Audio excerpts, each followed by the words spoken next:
It is 2:00 and it is Wednesday, so that means it is time for this week's episode of So What's the Catch here on the So What's the Catch Facebook page, the So What's the Catch YouTube channel, as well as the Unger to the Max YouTube channel. You can also find this week's episode on Anchor as well as Spotify, as we post on there as well. So let's get right to it. The Boston Celtics and Golden State Warriors will meet in the finals for Game 6 from TD Garden tomorrow. As of right now, it looks like your predictions are going to come true and mine is not. Yeah, well, we're kind of used to that by now. It's kind of one of the themes of the show. Running theme. Bryan always right. Josh always wrong. James usually right too. I'll give him credit where credit. Okay, James always right.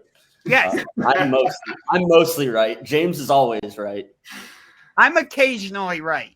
I mean, it just comes naturally. It's not anything I'm trying to do.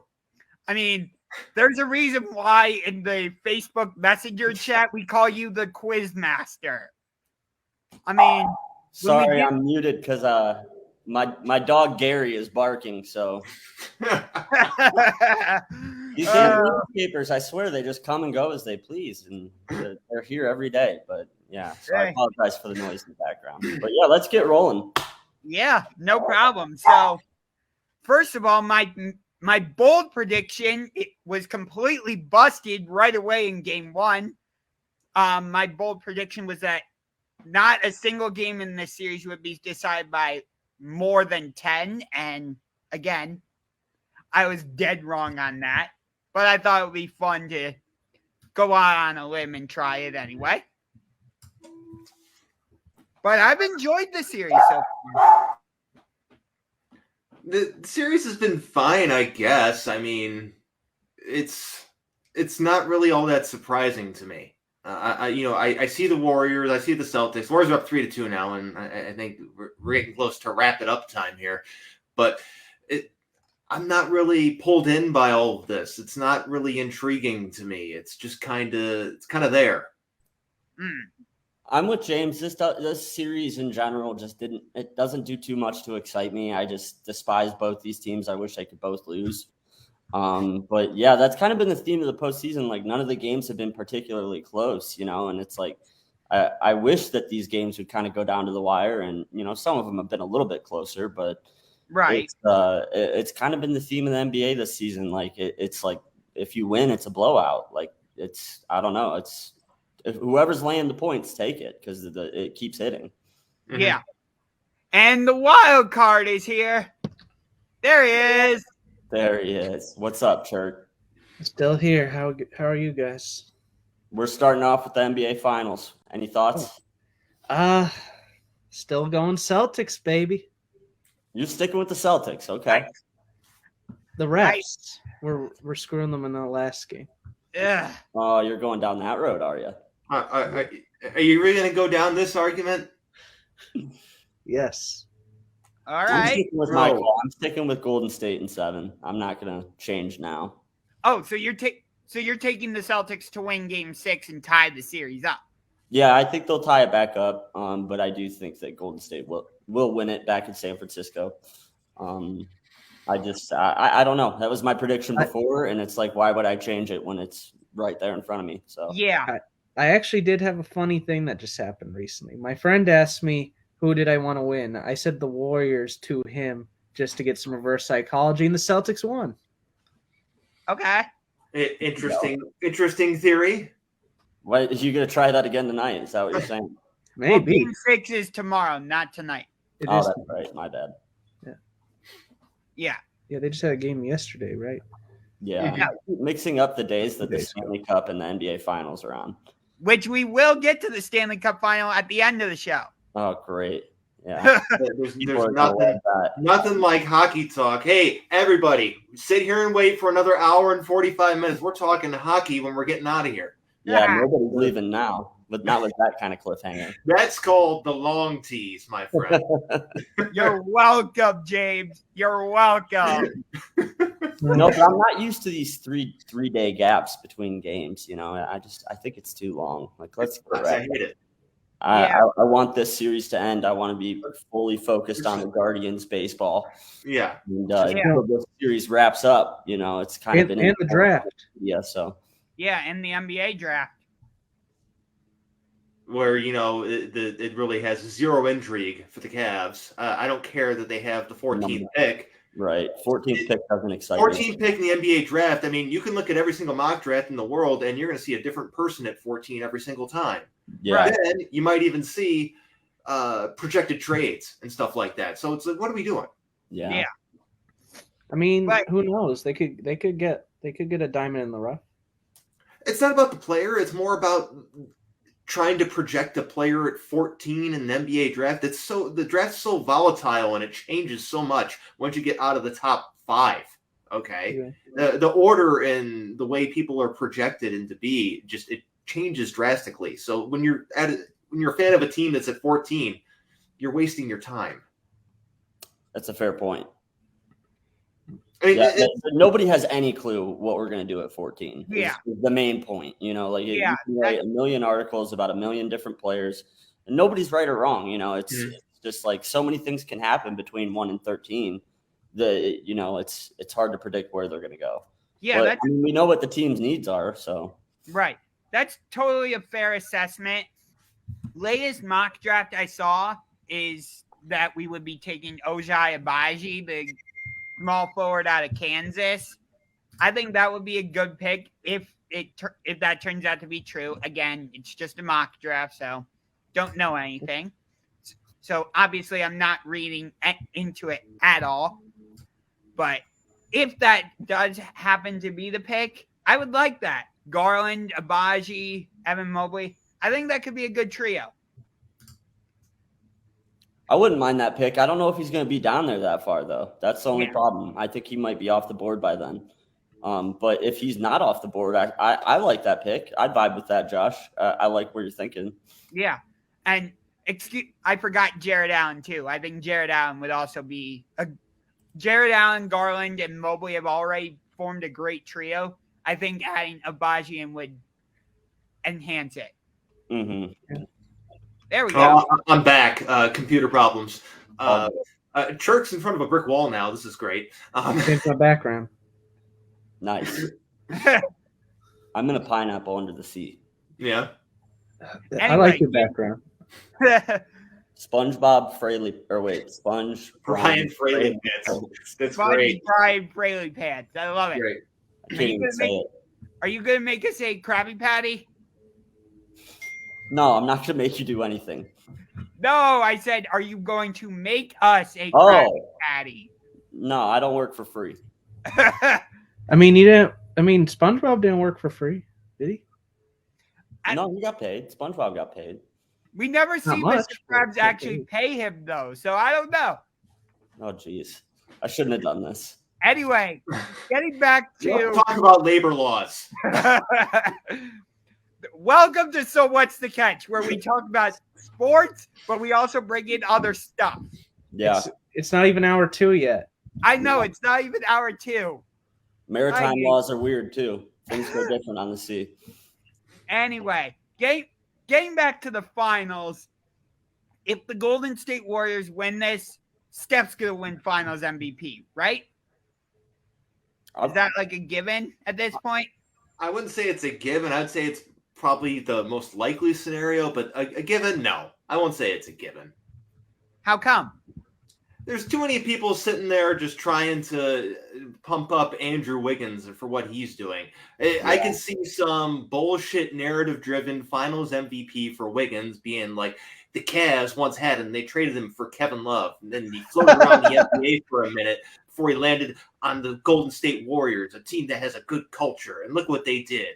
And he resurrected his career. They would do something like that. His MVP odds have gone through the roof. Like he started out as like plus 1,400 before the season, and he's right up there with Steph now. So James, you're right on track with the way a lot of people are thinking. But yeah, I mean, I would think Steph, but he did have the really bad shooting night. The first postseason game of his career that he didn't make a 3-pointer, which is shocking that he's gone his whole career without that. But yeah, I mean, I could see him giving it to somebody else. I mean, they gave it to Andre Iguodala in 2015 for slowing down LeBron, even though in that series, I think LeBron averaged like 30 points or whatever it was. It really wasn't because of slowing down LeBron. It was because he actually made an impact in that series. The Warriors don't make that change to their lineup. They don't win. That series is over in 5, regardless if they don't have Kyrie on the Cavs. Yeah. That series would have been over. Steph was kind of a victim of being on a balanced team, too. You know, when you're on a really balanced after Game 3, right? Mm-hmm. Yeah, they essentially who they benched? David Lee. They benched him and brought in Iguodala as a starter. I'm pretty sure you're right. Yeah, that sounds right. Mm-hmm. And so they did that, and he changed the entire series. They don't change their lineup. The Warriors lose in 5. Okay, so on the subject, I talked with Jason about this on the Sports Journals last week, and I want to ask you guys this. If Kyrie and Kevin Love are healthy for that 2015 finals, do you guys think we win regardless of Golden State winning that, making that change? Without Kyrie? Yeah, I do, because we beat the better version of them the next year when the Cavs were all healthy. So, yeah, they beat that inexperienced Warriors team that got there and won. I don't know if I thought the Clippers were going to go, not the Warriors, personally, in that. I thought the Rockets were going to beat the Warriors in the Western Conference Finals that year. I did too. I really like that Rockets. The Clippers were a better match. Okay. Like the end of the Lob City Clippers, was that what that was? I mean, they beat the Spurs that season. That's what impressed me. They beat the Spurs in the postseason, first round. Yeah, San Antonio was the defending champs. Yeah, so I thought it was the Clippers going down there, not the Warriors. Yeah.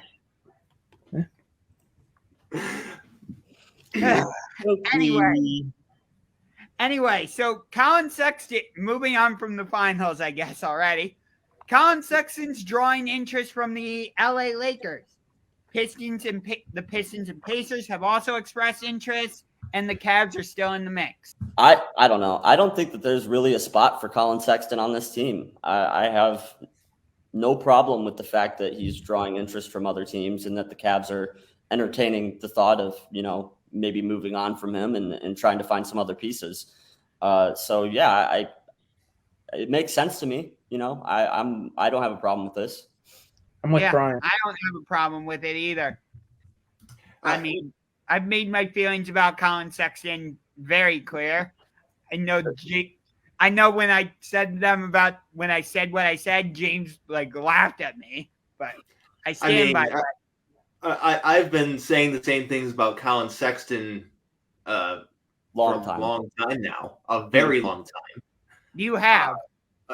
He's fine. He's a scorer. He's not going to run an offense. And so if you're the Cavs and you have your team built the way that you're trying to build it, he's not going to be a starting player for your team because you have Darius Garland, because you have incoming draft pick, because you have, Markkanen and Allen and Mobley.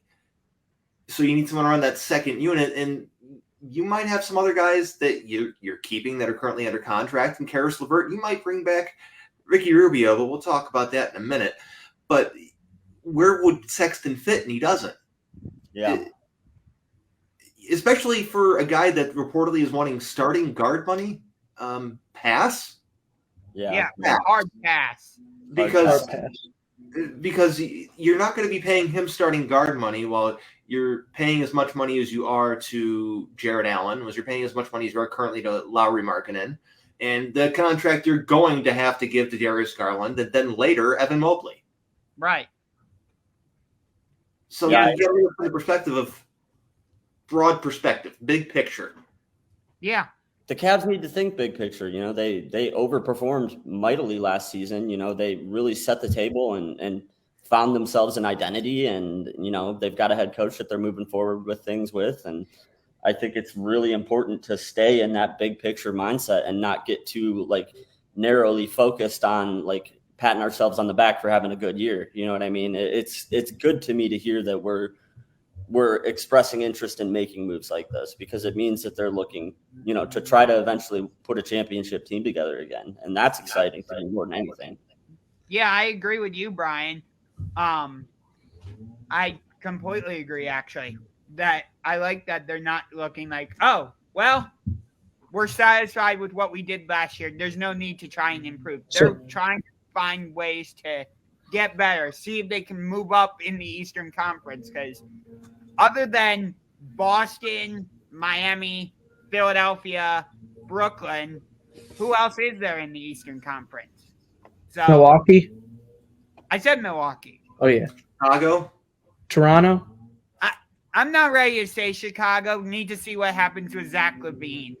Sure, but they did look pretty damn good before everyone got hurt in their season derailed. So I will say that they did look good before the injuries. You're right about that. They had a good run during the season that they looked like a really solid team. Mm-hmm. So I think that the end of the season for them was less of an indictment on their ability and more just a reality of them dealing with a lot of the things that they had to deal with during the year. And your ideas intrigue me. I wish to subscribe to your newsletter. I would also put Toronto up there, Josh. Really? Toronto wasn't bad. Not bad, but not bad and being good are two separate things. Yeah, I mean, they were like a good second round and out squad. The Cavs were not bad. The Celtics are good. Right. There's a big difference between the two, for sure. Yeah. Exactly. I agree. I do hear what you're saying about Chicago, but I want to see if they are able to keep Zach LaVine, and can they show that they can win like the big games, because there were too many times last season where you saw them play like in a big game, like against Brooklyn or something like that, and they would get blown out of the building. So I'm not quite ready to put Chicago in that part of the Eastern Conference. Sounds like you guys are on the verge of that. I'm a little bit sit and wait. That's fair. So let's talk about the other half of this whole potential Colin Sexton thing here. Not just him not being on the Cavs, but what would he be on the Lakers? Because you got to look at it from the other perspective. You look at the Lakers, you look at how they're constructed. They're pretty much stuck with Russell Westbrook, whether they want it or not. He's owed too much money. Yeah. So you're adding another ball-dominant score-first player to a team full of ball-dominant score-first players. Doesn't make much sense, yeah. No. Not at all. Not at all. So you think that the teams like the Pistons and the Pacers that have expressed interest, like that's more of a realistic trading partner for them or whatever? Oh, yeah. Of course, because you look at the Pistons, look at the Pacers, they're in no man's land. They need someone just to score points. They don't really give a shit about sets or offense. They're looking for points. Yeah. And a guy that will get you points, efficient, inefficient, who gives a shit, they're just looking for it, is Colin Sexton. Yeah. Points. Definitely do that. He's a score first type of guard. So Yes. Yeah, and you look at it, it's like, okay, cool. Sign up for a little bit better Jordan Clarkson, because that's what he is. No, I don't think he's like Jordan Clarkson, We've James. had this conversation before, Churk, and I've been right every single time. He's more like a Monte. He's more like a Monte Ellis. No, he's not. Yes. He's not. Yes. I pulled up Basketball Reference and had them side by side, and like if you put your hands over the two images, you would have no clue whose career was whose. I mean, Sexton has more points. He had like 24 points per game. Clarkson never had. He's been starting. He's been a starter his entire career. Clarkson's been off the bench for the majority of his. That's going to impact stuff like that. So don't look at overall points or even all of the expanded numbers. What you need to be looking at is how they're scoring, where they're scoring from, and the way that they score and the way that they get their points are nearly identical. Mm-hmm. If you were to watch silhouettes of both players, of course you would have to cut Colin Sexton's hair and see video of them next to each other. Yeah, you would not be able to pick out which player is who. You wouldn't, because they look identical. They play the same way. They're the same player. I'm with James on this one, Churk. Yeah, I mean, Clarkson's a better 3-point shooter. Actually, no, wait. Sexton actually is pretty good. I think he was like 40-something% before. 35. Either way, their playing style is identical. And the other thing about Sexton's points, too, is look how he came about them. He played on absolutely dumpster fire Cavs rosters where, like, of course he was going to be the dominant, scorer on those rosters. Like, it's, Right. I mean, we had the real D Wade during the time. He's not going to do 24 points a game. James remembers that. Oh, Jesus. I don't even know which one you're talking about anymore because you call all of them the real D Wade. Just I'm like talking about everybody's Dean something Wade. magic. Okay. Dean Wade. Ugh. Dean Wade is the real D Wade. I'll give you that, Churk. You will? Is that what it is now, Churk? Is that what it is now? The real D Wade is Dean Wade? He was always that way from the beginning of that. the show. There's only one Hall of Famer out of the two. Yeah. Dwayne Wade. Dwayne Wade is it. But apparently that's not it anymore. I used to be with it, but then they changed what it was, and what I'm with isn't it anymore. And what it is new and scary to me. Oh, that was awesome. Oh, that was great. Yeah. Double thumbs up to you on that one, James. Hit the like on the channel. I had to mute. That was funny. Again, too many guards in the mix right now. Anyway, one of them's got to go. There's just too many cooks in the kitchen, and that's part of the problem with Sexton on the Cavs. It's less of me like not liking him as a player, and more of me liking the way that the identity of this Cavs team was towards the end of the season, and not seeing him being able to fit into that identity. It just doesn't seem like a good fit for either of us. So to me, the best option is to move on. So yeah, I agree with you, Bryan. Like, as if it hadn't been for the injuries down the stretch, maybe we get into the actual playoffs. But regardless of that, I think down the stretch you saw like the pick and roll game between Garland and whether it was Garland and Allen or Garland and Mobley, that really became effective. And it was effective. You are right. I will say it was effective. But here's the problem. You can run as much two-man game as you want in the NBA, but when they start cracking down and making it less effective, which happened a lot this year as the season went on, you're going to need guys out on the outside to actually shoot and knock down threes. And what the Cavs don't have is that. There's a reason they don't attempt a lot of threes. There's a reason their percentage is as low as it is. Mm-hmm. It's because they don't have those guys. Stop giving the ball out to frickin' Chetty Osman. Stop playing all the other guys that shouldn't even be on the team. Get Lauri Markkanen off this team. He is terrible. I told you he was terrible from the moment they signed him. Okay, why'd they even sign him? Completely against it. He sucks. He's useless. Okay, I can't even play on fucking NBA 2K with Lauri Markkanen and make threes because his shooting motion's so fucked up. Okay, and if it's so fucked up in a video game, where do you think they got it from? Motion capture from him. Yeah, that shit's realistic as fuck. You are preaching to the goddamn choir right now, James. Yeah, I know you haven't been a fan of him either, Josh. No. I mean, he's not bad. He's awful. Let's analyze growing up. And okay. You got to be ready for it. And when you grow up, you got to have tough decisions. Like, you got to make sacrifices. You got to trim the fat. He had 15 points per game. I'm watching him play, and I'm going, I didn't think it was physically possible, but this both sucks and blows, okay? His field goal percentage was like 44%. It's not bad. So what? 3-point percentage. He's not going to be 35% a key part of the team when they become successful. Churk, think about this. As the season went on, what did teams do? Instead of playing their three big men to try and match up with us, they went with a small forward, playing into the actual name of the position, and they exposed that mismatch over and over. I mean, his defense is not good. I'll admit that, but I think offensively he's not the worst. Yeah, but the thing is, if the Cavs are going to win, like you gotta realize what kind of identity they have to win. And it's more like Boston and less like Golden State. I think Lauri could be good off the bench. It's way more. I'm sorry, what'd you say, Churk? Lowry could be good off the bench. Sure, I mean, Maybe it's 8 or 9, third or fourth option coming off the bench. Maybe, but like you can't be a focal part of the team. No, you can't. relegate him to the role that they have Chetty playing and have him play those minutes. I'm fine with that. Kevin Love needs to go too would be in fine. his contract. No, Kevin Love's not going anywhere. His contract is still bad, though. Was it bad? Was it ever bad? Yeah, we won a championship, so Yeah, what?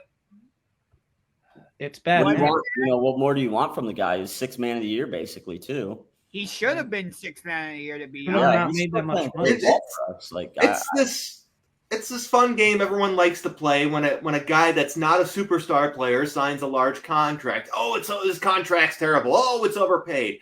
Am I the only one that remembers everyone bitch about Tristan Thompson's contract until he was gone? It was a daily argument and daily thing of people complaining of just they're paying Tristan Thompson too much money. You had to. $82 million. That's not that much money in the NBA. Okay, look at some of these contracts that they're just signing that are just absolutely ridiculous. That's a fair argument. I will say that I was a big fan of Tristan Thompson while he was here. I liked that he may not have always scored a ton of points, but like in the 2016 finals, for example, he was willing to switch out onto Klay Thompson. He was willing to switch out onto Steph. He was willing to do a lot of the dirty work, get down, chase after a loose ball, try and keep it in play. I viewed him as the Energizer Bunny, basically. So I really enjoyed him, but I can understand why you did not.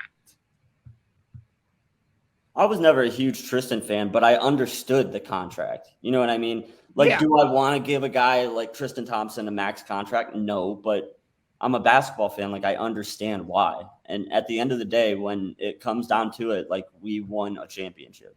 Exactly. And when to do so in Cleveland too, like it's not the same as doing it in Boston or New York or LA. You know what I mean? It's a bigger deal. So like, right. Those decisions aren't easy. And sometimes you just got to bite the bullet and pay a guy because that's what it takes to win. And at the end of the day, like it's not coming out of my pocket. So just give them all as much money as you can give them. Right. And obviously, like, you want to put a good team out on the court, field, rink, whatever, so that fans will pay their hard-earned money to be like, I want to go see this game. The worst thing as a fan is at the end of the year asking yourself, what if our owner would have spent money? You know what I mean? And like, you don't want to be in that boat. I would much rather like the Guardians owners. I'd much rather people be overpaid than underpaid is what I'm saying. You know what I mean? Like it's a good problem to have. You know what I mean? It's not like they're being cheap on guys. Yeah. So you mean you don't want owners like the Dolans? Correct.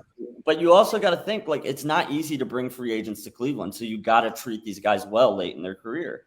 And when you can show, future guys like, hey, look how he treated Kevin on his way out. Like, he wasn't putting up giant numbers, but we paid him like a max player because he deserved, because what he did for us. You know what I mean? And when guys around the league see that, that's going to make Cleveland be a more attractive destination. Right. So there is a method to the madness there with overpaying some people too. Right. Like, let's say Darius Garland and Evan Mobley both turn into star players. Not superstar players, just star players. Like, if other players see, like, oh, the Cavs are treating Garland and Mobley well, like, I want to go play there.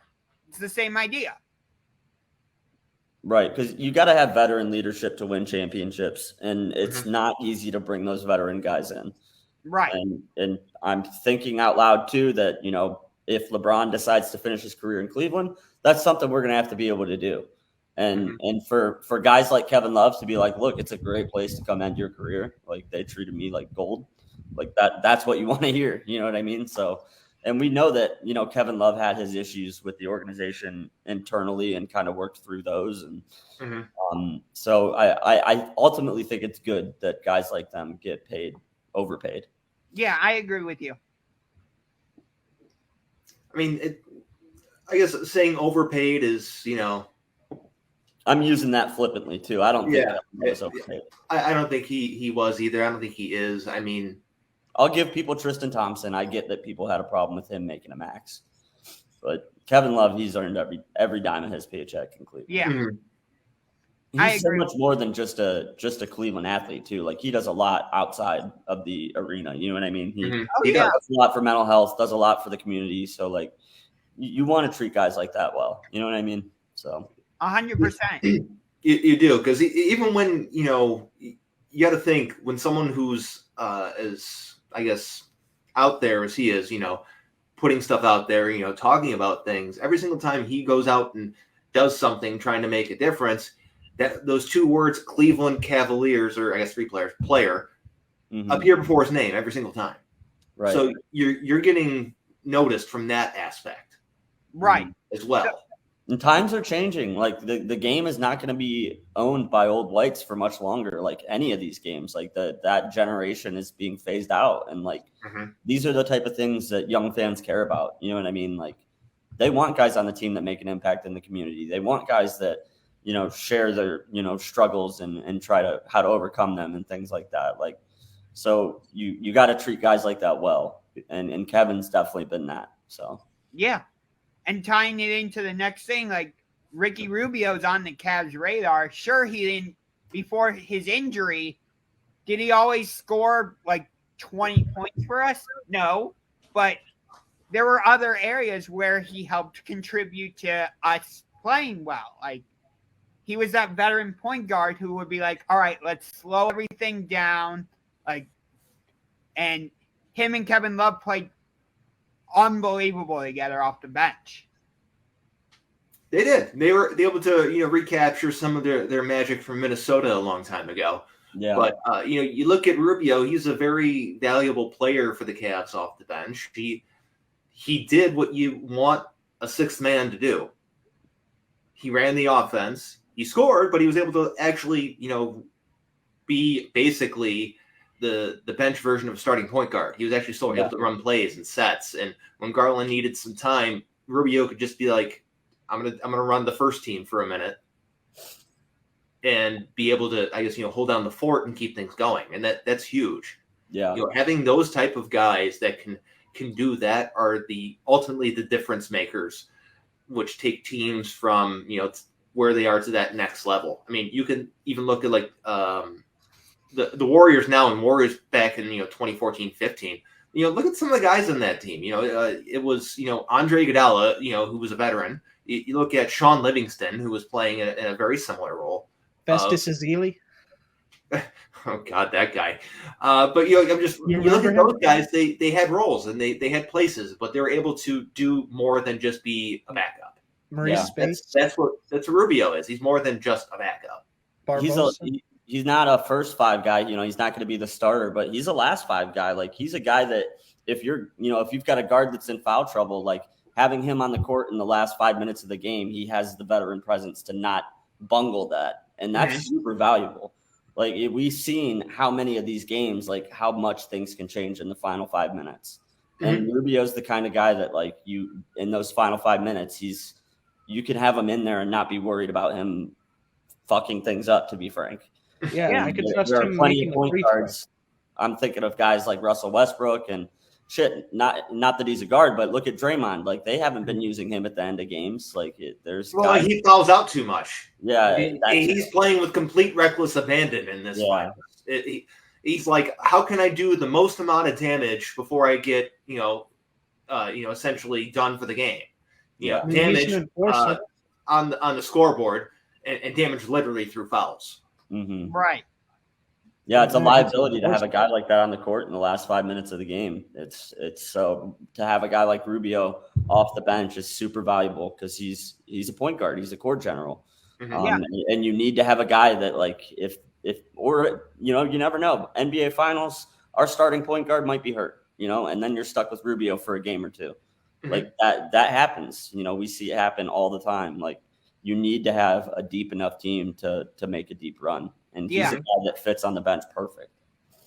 Yeah, there were definitely games down the stretch, especially like the key 2-game stretch against Toronto and Chicago, where like we didn't have a backup point guard, so Garland was having to run the offense or be in the game, I should say, practically the entire 48 minutes.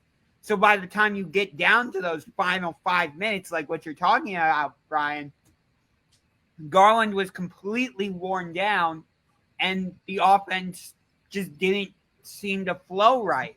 Whereas if you have a guy like Ricky Rubio, he can do exactly what you're talking about. Come in, run the offense, let Garland have that, 5 to 10 minute rest. Maybe that's a little too long, but that is too long. We get what you're saying. Yeah. I get it was too long, but I was just trying to make a point there, James. Too bad. Too long. I'm trying to find the injury update on Ricky Rubio. Does anybody know off the top of their head like how he's coming off of this surgery or whatever he ended up having done? He'll probably miss the first little bit of the season, honestly. It's just the nature of the injury and his age. Yeah. So that's the other thing though with an injury like that. Like you have to be wary that he might not be 100% as soon as he gets back, So Do we still have Rondo on the roster? I believe so. I don't think he's going to be on the roster. That's before his own let's call it incidents. Yeah. But Dean Wade. I think Rondo was expiring contract anyway, so Dean Wade's still on the roster. Okay. Anyway, please, I will give you 2 uninterrupted minutes, Churk. Please explain to us your love for Dean Wade. Yes, go ahead.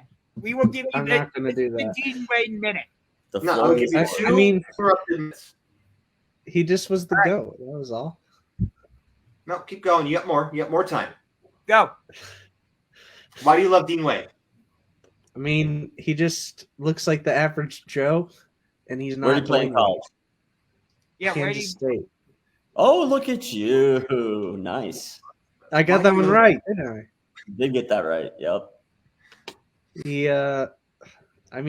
just looks like he just looks like the guy that just you could just hang out with. Are you saying that he looks like an average white dude?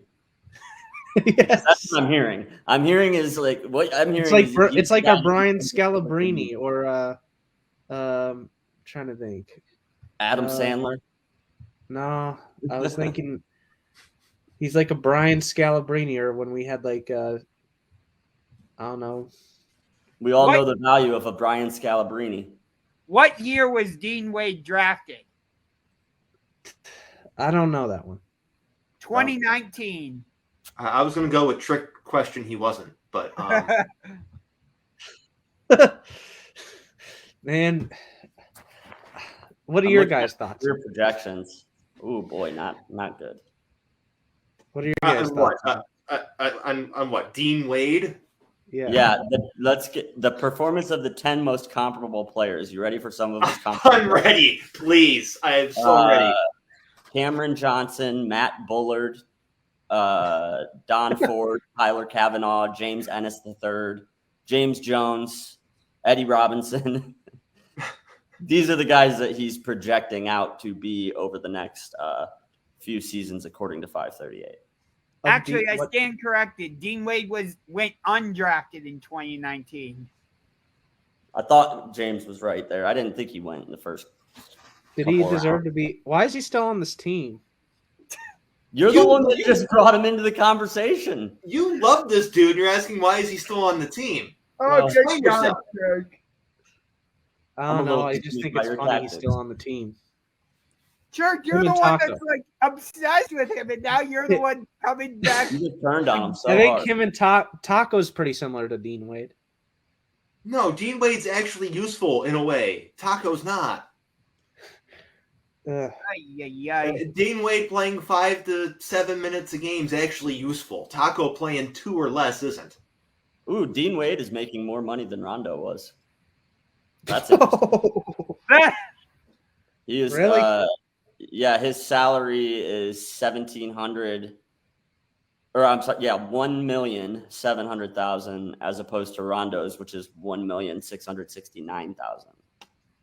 So he was making a couple grand more than him last season. I imagine Rondo was on the vet minimum and Dean Wade was on whatever his rookie contract was. That's Yeah. exactly it. He was on one of those two-way contracts. Yeah, he was making 1.78 mil. Good for him.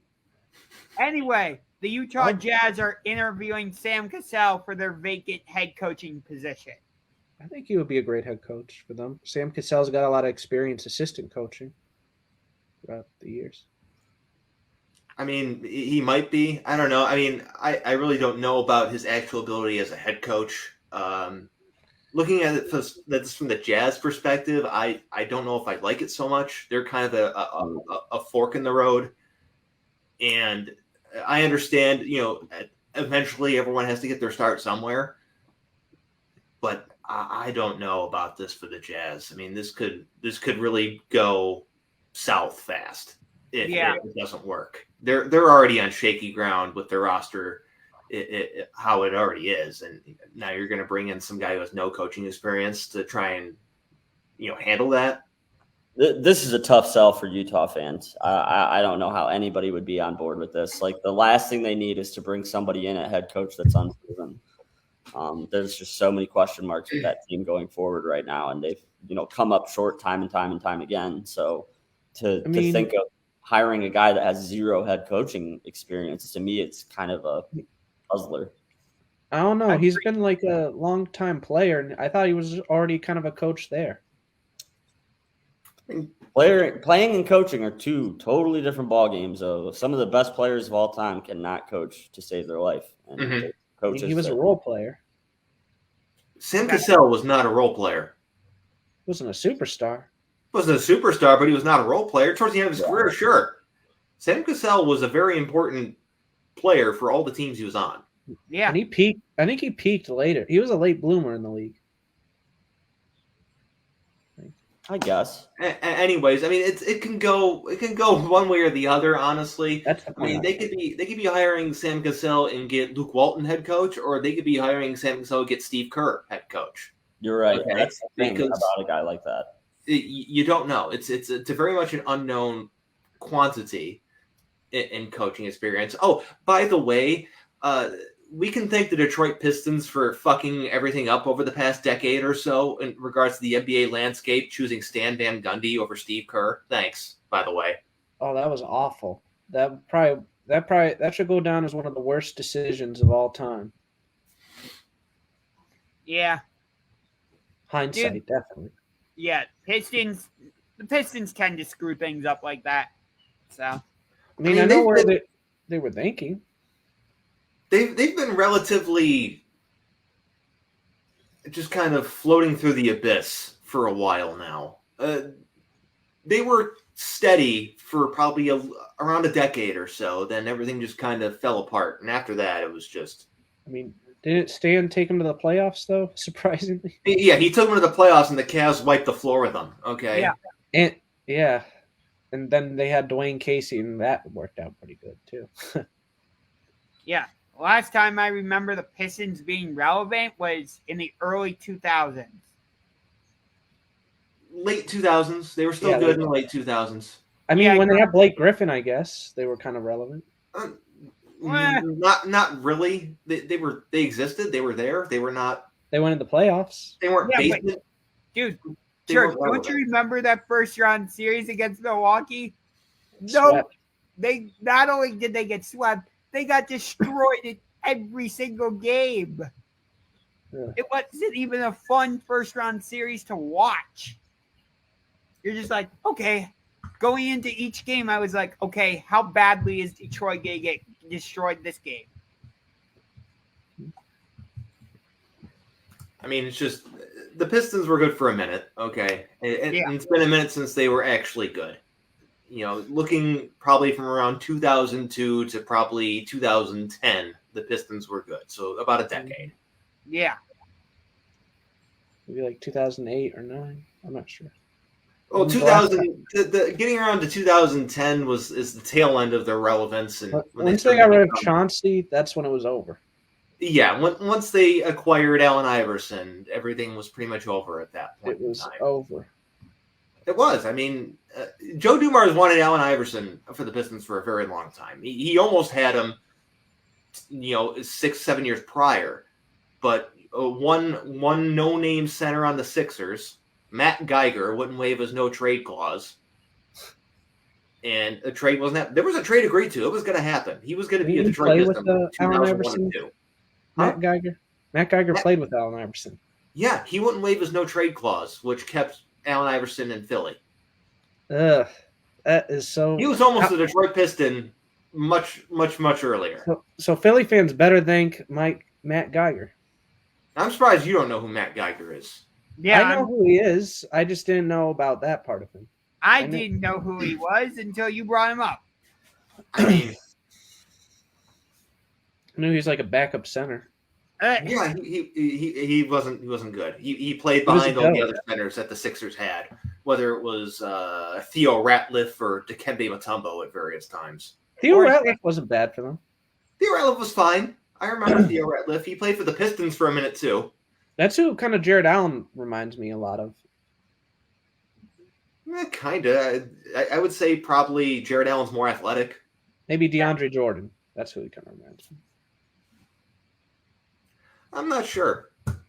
But, getting back to the Jazz, I don't know what their ultimate plan is. And, sure, it's just an interview and not hiring them, or at least not yet.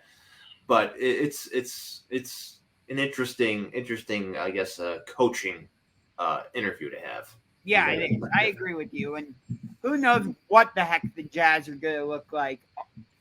Are they going to have both Rudy Gobert and Donovan Mitchell next season? Are they going to have one of them?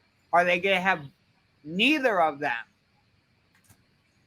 That'd be a really bad look if they had neither of them. Yeah, it would.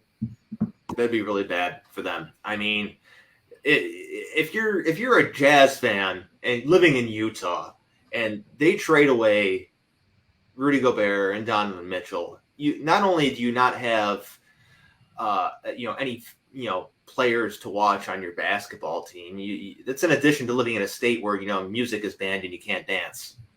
Oof. Right, which is basically what Utah is, kind of. Yeah, they live in the town from Footloose. It's the state of Footloose. They live in Footloose. They do live in Footloose time there. John Lithgow is the mayor. Yes. Fact. That's true. He is the mayor of Utah, not the governor, the mayor of Utah. I just checked. That's fact. Yes. Interesting. Yeah. It's fun. I still find it funny that they're called the Utah Jazz because they started out in New Orleans. New Orleans. Yep. Well, tell me how many lakes are in Los Angeles? Ooh, that's a good question. Exactly. They started out in Minnesota as the Minneapolis. I think it was the Minneapolis Lakers. It was the Minneapolis Lakers. Land of 10,000 lakes. Name made sense at the time. Mm-hmm. Yep. Is there any lakes in Los Angeles? I mean, there's some in California. There might be. I don't know. But Sure, they're not there's named for the many, many lakes of L.A. Right. Yeah. I think They're not an ocean. Cali, Why would they name themselves after a lake? Oceans eat lakes for breakfast. Yep. Yes. Anyway. Fact. Confirmed. Confirmed. Yeah. So I don't know how to make this transition, but I'll try anyway. Cleveland Browns. 3 players are injured as minicamp began. Jack Conklin, Greedy Williams, and Jakeem Grant. Yeah, so Jack Conklin's still recovering from his injury from last year, so as expected. Greedy Williams also, he's just an injury-prone person, so this really isn't all that surprising. And Jakeem Grant had something come up. It doesn't seem anything major, but they didn't have him participating at the beginning of minicamp. But it's nothing I'm too alarmed about. It's just like, okay, yeah, minicamp. So a couple guys got some bumps and bruises, and a guy recovering from surgery. Yeah.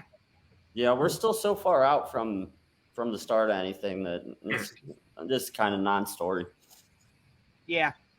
Unless everybody on the team starts getting injured, then I'll get concerned. But right now, it's too early to get overly concerned. It's not like anybody's holding out because of contract or anything. But hey, speaking of contract, apparently Baker Mayfield to Carolina is heating up again. And maybe Robbie Anderson to Cleveland? Let's start with Baker going to Carolina again, because apparently this is making the rounds again. It is. What an awful fit that would be in Carolina, especially if part of this trade is Robbie Anderson going the other way. Like, I'm not even a big Robbie Anderson guy, and I'll get into that in a minute. But going to Carolina, who do they have besides Christian McCaffrey for their offense? Anyone? No, not the. They have besides McCaffrey. No. They have DJ Moore, the wide receiver from Maryland. Is that the rookie? He was last year, yeah. Okay, yeah. So you look at it from that perspective. It's just like, okay, so you're going from a team that had as many offensive weapons as you could have wanted. You failed there. Now you're going to get traded to a team that has even less, and you think that's going to be successful? And they just took Matt Corral too, and it's another 6-foot quarterback, strong arm. They kind of got the same guy there already, and they're not going to have to pay him anywhere near as much money with his rookie contract. Right. He was taken. What was it? The third round. Yeah, third round. Yeah. So yeah, it doesn't make any sense. It doesn't fit in. But I don't know. I just want to get him the hell out of here. So if he does Carolina, great. Sure. But yeah, I'm not too excited about the Robbie Anderson thing. That doesn't really do much for me at all. But if it means that we get Baker out of here, I'm on board. Yeah, I mean, bringing in Robbie Anderson, he played decent in New York. He was never like a great wide receiver, but decent. Same thing in Carolina. So I think it would be a good addition to the Browns. We have enough decent receivers. We don't need to just keep adding decent guys to the mix. Let's stop with that. Let's be a true number one guy. But yeah, I agree. Real quick, what kind of just complete mess in Carolina would that be if their quarterback room consists of Sam Darnold, Matt Corral, and Baker Mayfield all at the same time, while Matt Rule, who was objectively an awful coach trying to save his job, he was not the guy that was advertised when the Panthers hired him. Okay, not at all. He is bad. He's not a good coach. He's bad. Yeah. Okay. And then you're gonna have that awful quarterback room to be like, this is your chance, bud. Do it. Like, you're setting them to lose. Yeah. Yeah. You're setting them up for failure. Why do you think the Panthers, before ultimately he got traded to us, why do you think the Panthers were pursuing Deshaun Watson? I mean, it's because they're not happy with Sam Darnold, and they're not happy with, I don't know what they're doing with Matt Corral. It just seems that if they're bringing another expensive quarterback on a 5th-year option to the mix, because that's what it would be. You'd be paying $30-something million for a quarterback room consisting of Darnold and Baker. Right. That's awful. I think Darnold might get more. I don't know. Darnold think gets more money on his 5th-year option for something or other, but I'm not sure. Yeah. But the way I look at it is the relationship between a quarterback and a coach is like a marriage, and marriage is like a coffin, and each kid is like a nail in that coffin, and each kid is these quarterbacks, okay? Because you're not getting anything positive out of these guys. Matt Corral's maybe he has a chance, but Darnold, Baker, no, you're done. Yeah, you're digging yourself a grave 6 feet below the bottom of that division by doing that. Absolutely. I'm with you. It doesn't make much sense at all. It might be one of the worst quarterback rooms of all time if that does manifest. So it would be kind of fun to watch that dumpster fire, but it just doesn't make any sense from Carolina's perspective at all. It doesn't. And let's talk about Robbie Anderson now. Okay, you guys seem kind of meh on Robbie Anderson, right? Churk? Yeah, I mean, he's not bad. I would say it's a good second or third wide receiver to Amari Cooper. So here's the problem: the Browns don't need another one of those guys because they already have one, Amari Cooper, and another one in David Bell, and a lower one in Donovan Peoples-Jones, 10 yards or so. Okay, he averaged less than 10 yards a reception last year, like 9.8, I think it was. So he's not a yards after catch guy either. He's not a yak guy. Nope. No. And what is everyone complaining? They want guys that are going to go down the field. He doesn't do that anymore. That's not where he catches his passes. Right. With the Jets, he was 5-6 yards further out. And here he is in Carolina, playing with a quarterback he already has experience with in Sam Darnold. Well, they would be reuniting Baker Mayfield and Rashard Higgins. Yeah. One of Churk's favorite duos. Yes. With Baker and That Higgins. would be a reuniting. That would be Peyton. great. Baker drops back, finds Hollywood Rashard Higgins Higgins wide open fans. in the corner of the end zone. Touchdown, Panthers. They trail by 40. Yes. Garbage time touchdowns. That'll be exactly what they're doing. You miss the Hollywood Higgins Baker celebration? No. We didn't get to see it very often.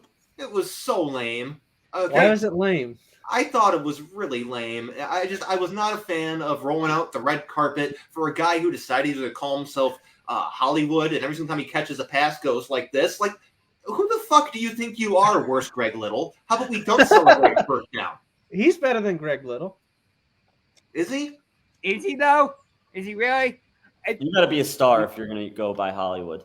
And what about his dance? And then he, and he was good in the playoffs, wasn't he? Okay, I will say on that subject, going into the Kansas City playoff game, I had this weird feeling. I'm like, this feels like a game where Rashard Higgins could do well, and there was a brief period of time where I was on the Rashard Higgins bandwagon, but looking back, I wish I never got on it. I'm there till the day he's retired. It's coming. It's coming soon. Yeah. Coming soon to a future near you. Brian. He's not good. Okay. Coming soon to a retirement home near you. I mean, he's only 28. So what? He looks like he's about 48. Yeah. He's not a difference maker. I mean, he had the celebration. So? Who gives a shit? Dude. My nephew's 6 and he has cool celebrations, but I'm not putting him in at wide receiver for the Browns. Might as well. At this point, maybe. Yeah. I mean, if that's what we're doing, we're bringing in a guy like Bryan. Just because guys have signature celebrations doesn't mean anything. That's what I'm getting at. Exactly. It means he had the swag, though. So? Who cares? Just because he has something that's the name of the second live dog mascot doesn't mean anything. I forgot about Swagger. Yeah. I do remember Swagger. R.I.P. R.I.P. Yeah. Got Swagger Jr. now, though. Yep, we have Swagger Jr. now. God bless. We don't have Swaggy P. God bless dogs. Oh my God! Why are you bringing Nick Young up? This is what Churk does. He just brings up random players from random sports at random moments, and then we try to get them back on track. This is why we call him the wild card. I mean, that was the Hollywood Higgins celebration right there. No, I was fishing. I was trying to reel you back in. Oh, I thought you were doing the celebration. Oh, no.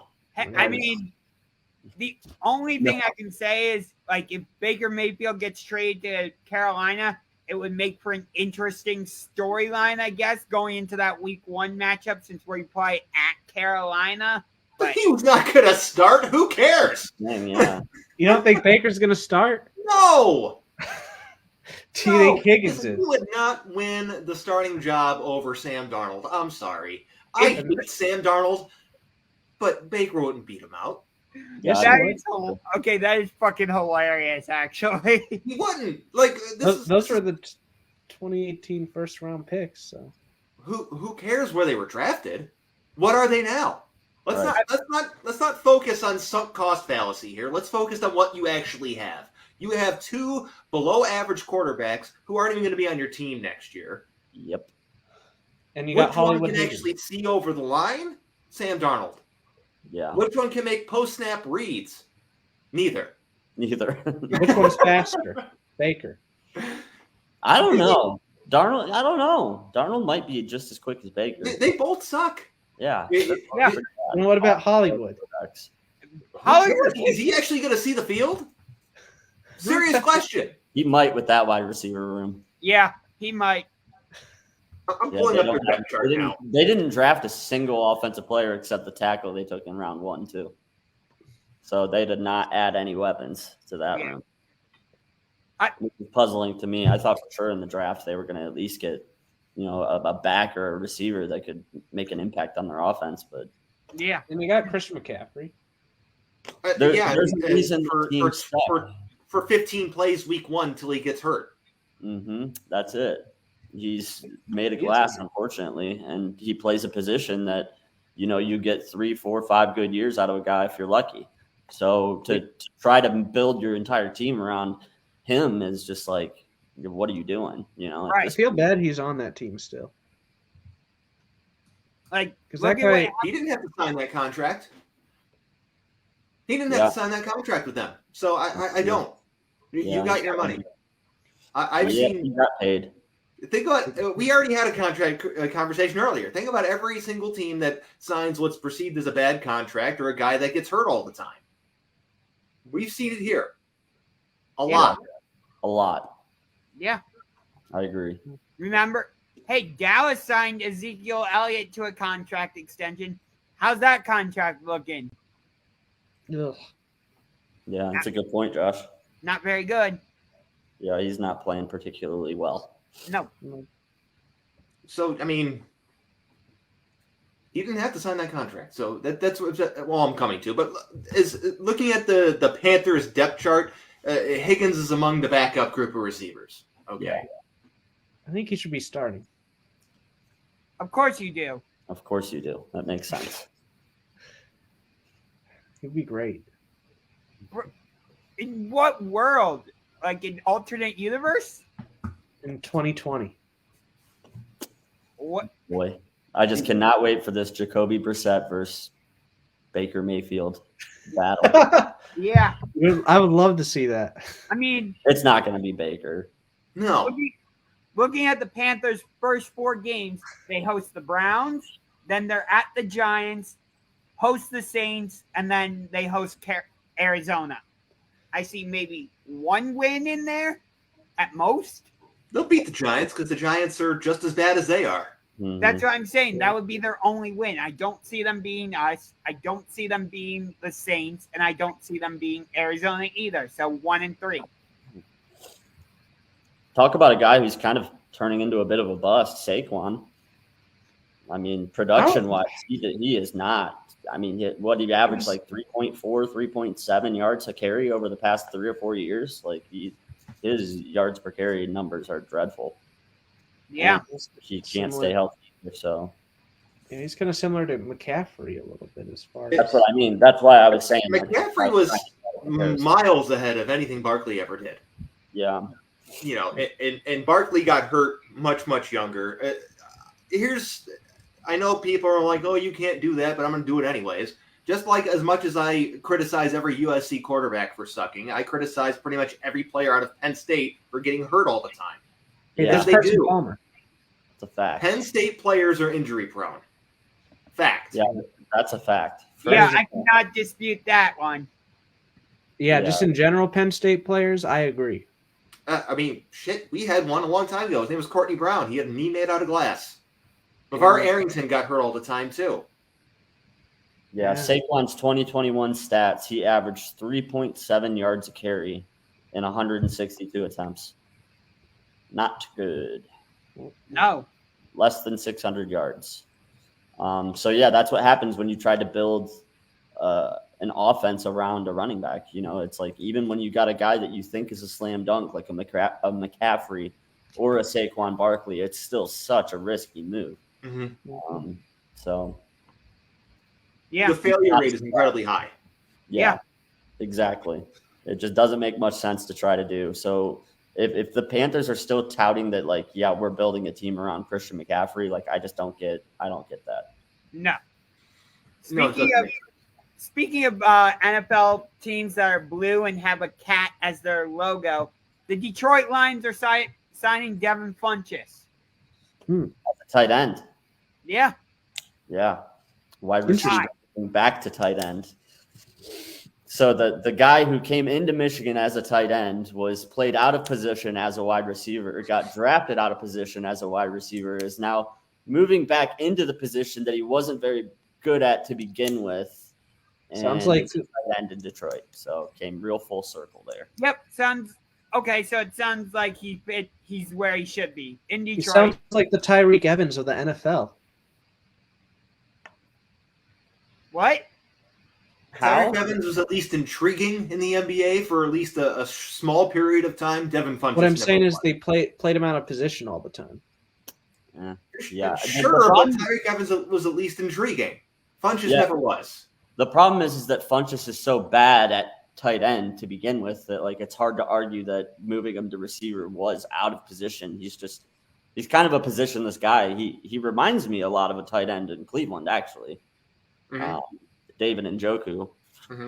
He's just a physical. He's a physical specimen. He's a guy that looks great in warm-ups. Looks good in shorts. Looks good in shorts. Yeah, great in OTAs. Like he's one of those guys. But like when it comes down to it, like he cannot play the position. He couldn't do it at wide receiver. I don't see him doing it at tight end. But I'm glad that he's back in Detroit. It's cool, Michigan guy back in Detroit. Yeah. So. Like you look at him play, he's not very good. It's just like, listen, you tried your best and you failed miserably. The lesson is never try. Yep. Yeah. If you don't try, you don't fail. Bingo. He's not wrong. All right. Well, we have a move in our own division. The Pittsburgh Steelers are signing Minkah Fitzpatrick to a contract extension, 4 years, $73.6 million. Ooh, okay. I'd say good move by the Steelers. Yeah, that was a good move. I don't even like the Steelers, but I'll admit that is a great move for me. It's an excellent signing by the Steelers. The moment that Fitzpatrick was rumored to be out of Miami, I was like, Browns, do something. Yeah, I actually wanted them to draft Fitzpatrick in his draft. So did I. I was big on Fitzpatrick coming out that year. Mm-hmm. What year was he drafted? Do you remember? 2018. So I wanted Fitzpatrick over Denzel Ward. Same. You wanted him over Baker? I would rather had him at one over Baker. Okay. Yeah. But no, I'm serious. Who's the better player right now? Who's the more impactful player? Baker. Who's a player that teams actually want? Minkah. Yeah, 100%. It's Minkah. So like, I wanted him mostly because I'm like, well, the Browns never draft Buckeyes, so who's someone else I like that could be good? I'm like, Minkah Fitzpatrick. He's my guy. Denzel's not a bad cornerback though. This is not anything about Denzel Ward. I was just looking at the facts of the last Buckeye they drafted before Ward was Bryan Robisky. So it's not man Robisky. I remember him. Mm-hmm. That's how I used to call him. Old coach's son. Yeah. I don't know what the Steelers are going to be this season. They're probably one of the most confusing teams in the NFL. I would agree with you to an extent, but when you look at their recent history and, with Mike Tomlin's tenure in Pittsburgh, he always finds out a way to have a winning season.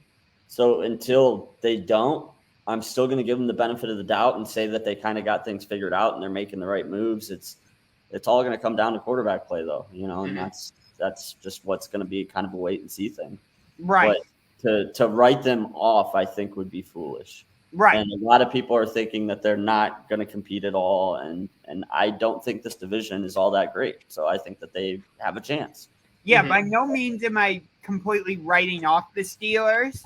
Don't misinterpret it. I'm just saying, for me, based on how their offseason has gone, for me, they're one of the most confusing teams in the NFL. But by no means am I writing them off. They haven't had a losing season since 2003. Mike Tomlin is one of the best coaches in the NFL right now. So, yeah, if there's anyone who can figure out how to make a sculpture out of this garbage or whatever you want to say, it's Tomlin. Yeah. I know that was a bad phrase, but I was trying to come up with something. Okay, so try this on for size. You can borrow this from me. I've been saying it for 3-4 years now. The Steelers are the Steelers till they aren't. Agreed. I agree with you there. Yep. Okay. And I'll say that Mike Tomlin's the best coach not named Bill Belichick in the NFL. I do believe that. Agreed 100%. Me too. And Yeah, I James, think he's you a actually- phenomenal head coach, and I really like just their coaching staff in general. Like they've had stability and they know what they're doing in Pittsburgh. You know, they have a good culture there, and a good culture takes you a long way, and that's why like it. Are they as big of a question mark as people think? I don't know. I don't know that they are. I think that they've got enough there to figure it out. Mm-hmm. Yeah. I'm not sure what they're going to do at the quarterback position. I'm not totally sold on their wide receivers right now.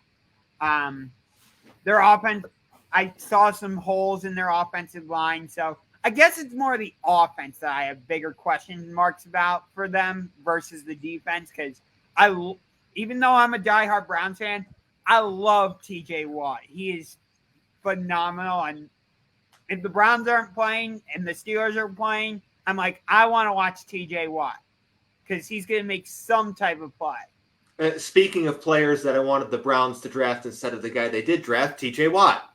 Mm-hmm. Come on.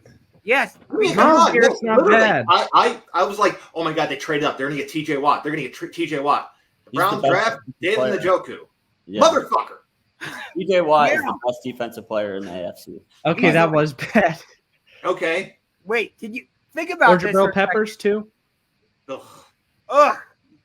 Think about this. You didn't pick. like that one either. I hated that. And I hated that pick, and I knew it was going to happen months in advance. And it was only because I'm like, this is going to be some stupid bullshit pick that I'm going to hate. And it was. And it was all because of that Sashi Brown front office. I'm like, you know what? There's too much. He does so much and fills up all these areas. It's going to fill in some bullshit piece of paper that leaked onto the internet. Yeah. And people are going to be like, this is the guy. And it was the guy. I'm like, I hated this pick. Yeah, Peppers was always a gadget type of defender. Like he's a scheme guy. Like he only works in places that run certain types of defense. And like he's a guy that he's like that monster back. You know, he's not a nickel back. He's not a safety. He's not a linebacker. He's like a little bit of all of it. You know what I mean? And that he couldn't really play that role on that Browns defense. So it never made sense to me. And I think it's just way too high to draft a safety anyway in general. Mm-hmm. So yeah, I didn't like that pick either, and I'm as big of a Jabril Peppers fan as it gets. Like I love him at Michigan. For me, it's less about a safety, but more about a player who never played a defined position. That's what. Yeah, exactly. Yeah. He played linebacker. He played corner. He played safety. He played running back. We called him Viper. We called him a monster back. We had 13 different names for the guy, but because nobody knew what position he played on our team. We just knew that he was a freak athlete that was all over the field, and that doesn't work in the NFL. Everyone's familiar with the phrase "Jack of all trades, master of none." Jack of all trades, master of none. Bingo. 100%. And they thought they were going to be able to use him on special teams, and he's not a punt returner. He's just not. Like he never was. And you can't force a guy to be a returner. It's something that you got it or you don't. It's one of the things you find out quick with a guy. Like as soon as you put a guy back there in practice to catch punts, like real quick if he's going to work out or not. Yeah. And I never felt like that was going to work out either. So none of the justifications for drafting him made sense to me. Like there's a reason the Browns recently just signed Jakeem Grant. It's to be their return guy. It's because they identified that Donovan Peoples-Jones is not a returner. Yep. They recognized that Demetric Felton, not a returner. Anthony Schwartz, not a returner. Mm-hmm. Return guys they're just different. You know if you have one, you know if you don't. Right. Jakeem Grant is a returner. I agree. Do you think? I think that made sense. Yeah. Yeah. Do you think the Browns will ever use him on offense, though? Jakeem Grant will play on offense. He's been getting some play on offense. They're going to be able to use him. He's not going to be a high volume type of guy. Right. I understand. But he'll have his moments. He'll have his chances. Playing what position you think? Wide receiver. He doesn't get that many he doesn't get that much wide receiving time. He will now. Who, Jakeem Grant? Yeah, I mean who's in front of him? Amari Cooper, DPJ, David Bell, and him. Yeah. So now if we get Robbie Anderson. They're not going to get Robbie Anderson. There's no reason for Robbie Anderson. Yeah. And I mean, to expect anything out of Anthony Schwartz or Jamarcus Bradley or any of the other guys that are on the roster, it's just like I should have kept Higgins. No. No, we're not going back. We're not doing this again. Okay. No, we're not. And for what it's worth, I said he'll have his chances. Not he's a full-time player. So around that 30 to 40% snap count mark. Okay. Yeah, that's fair. Is where you'll see him. That makes sense. But then again, for all these wide receivers, we don't even know who's going to be throwing the ball to them. Because we know who it ain't going to be. Yeah. That's true. We know it ain't going to be Baker. And it won't be That any is- Bakers. That is true. We know it ain't going to be Baker, and we know week 1 it ain't going to be Deshaun. So Yeah. we have a few questions answered there. Will be Jacoby. Most be. likely it will be Jacoby Brissett. The 'cause GOAT. This whole Deshaun Watson thing just keeps getting more and more confusing, complicated, and Think Jacoby could be any good for us? Jacoby's a fine backup quarterback. Okay. He could be a good backup for us, but he's not going to take us to the Super Bowl. no. You can weather the storm early if you have to play Jacoby Brissett for a decent amount of games. The Browns' beginning of their schedule is not that difficult. Okay. No. You can go 500 through the first 6 weeks or so, but if you have to play the full season, that's where you run into trouble. Right. He could be a diamond in the rough and have a good season, though. That's not. We how know it what he works. is. That's He's not a not who he diamond. is. Yeah. We know exactly who Brissett is. We've seen plenty of sample size on him. Yeah. So it's not like there's any question marks there. We know what we're getting with him. If Jacoby Brissett is the Browns starting quarterback for the first 10 games of the season, I'll say, looking at their schedule, they'll be 6-4. I think that seems reasonable. I would probably just still stick at 500, honestly. 5-5, just because. Okay. Yeah, I think that'd be great. If they can make it through the suspension at 500, that's a win. Yeah. That you can win ball games with Jacoby Brissett. You'll win ball games because of Deshaun Watson. Yeah. He's never going to be a guy that you're going to win because of, but you can win ball games with Jacoby Brissett. But is he going to be a guy that, like, if Deshaun's out for an entire season, that can take us to a divisional title or anything like that? I don't know. That's a stretch.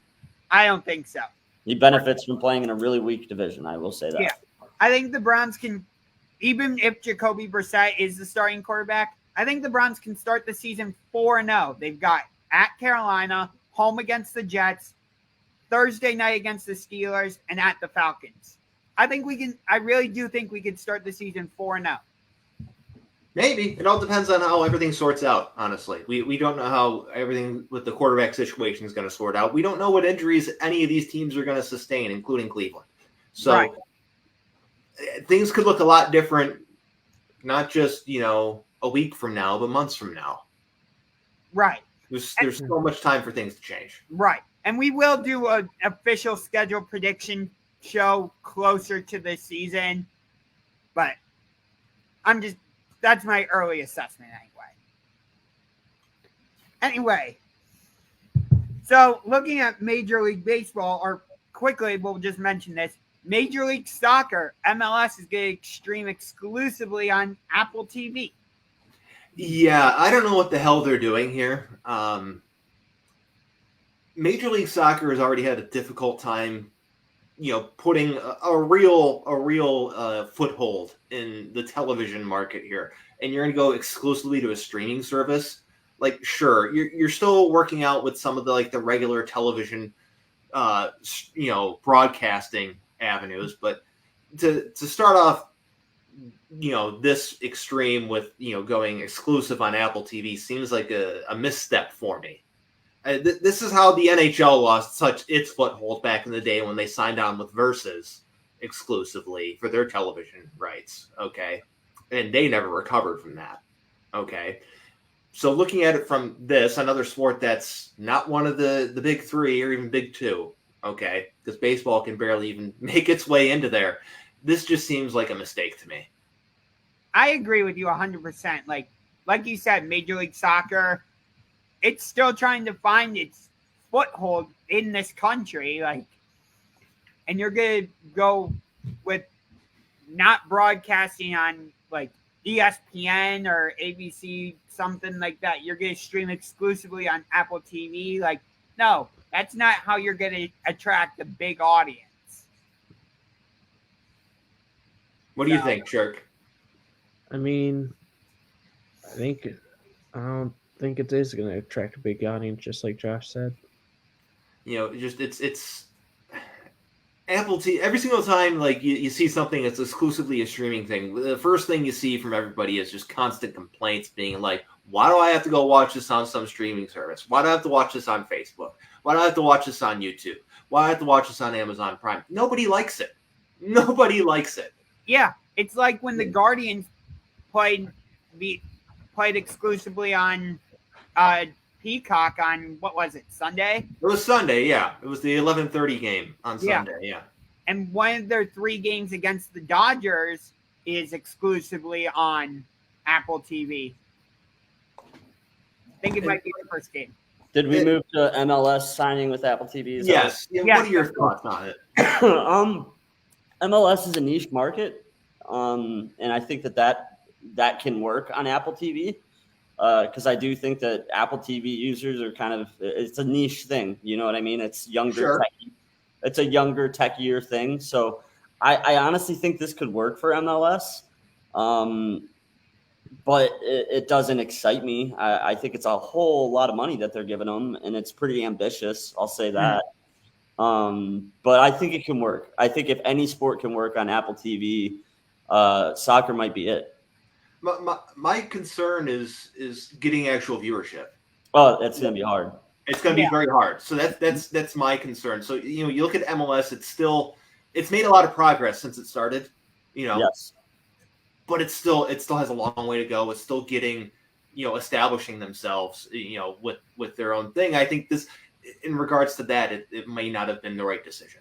Yeah, I agree with you there. Yeah, I was saying earlier, like MLS is still trying to find their foothold in this country, and I think by only streaming on Apple TV, you're limiting yourself. You're not willing to try and bring in the casual soccer fan. Right. Nobody's casually stumbling across a MLS game on Apple TV. That's something that you're going and you're searching out. So exactly. If what MLS's intention to do is just say, hey, we know how big our market is. We've got it. We're going to put out a good product to our viewers. We know no matter what, our viewers are finding us wherever we go. Like if that's what they're doing and they think that they're kind of where they're going to be, then it's a good deal. But if they had bigger ambitions, I think that this was very limiting, and you're not going to gain new fans by being on a network like Apple TV. You're just not. Right. So it just depends. It depends what their angle is here.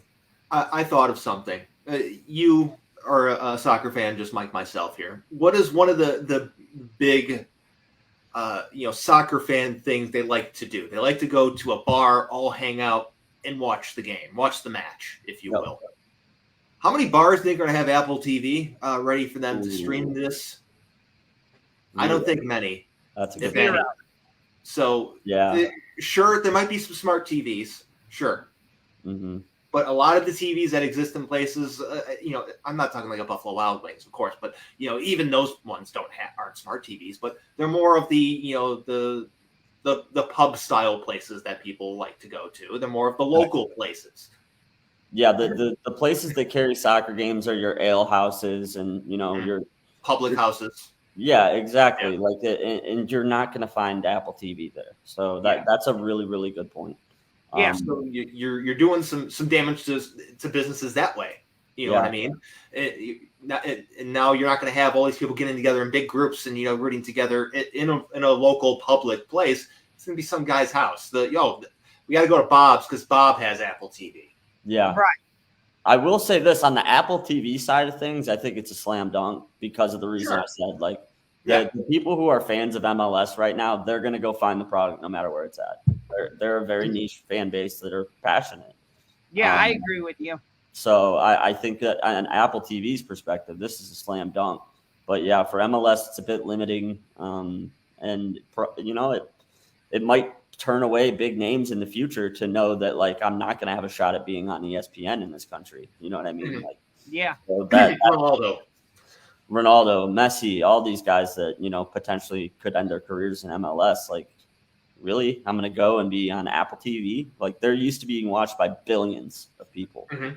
Like Yeah. the World Cup was, I think it was like 1.3 billion viewers for the World Cup final or something ridiculous like that. Mhm. Yeah.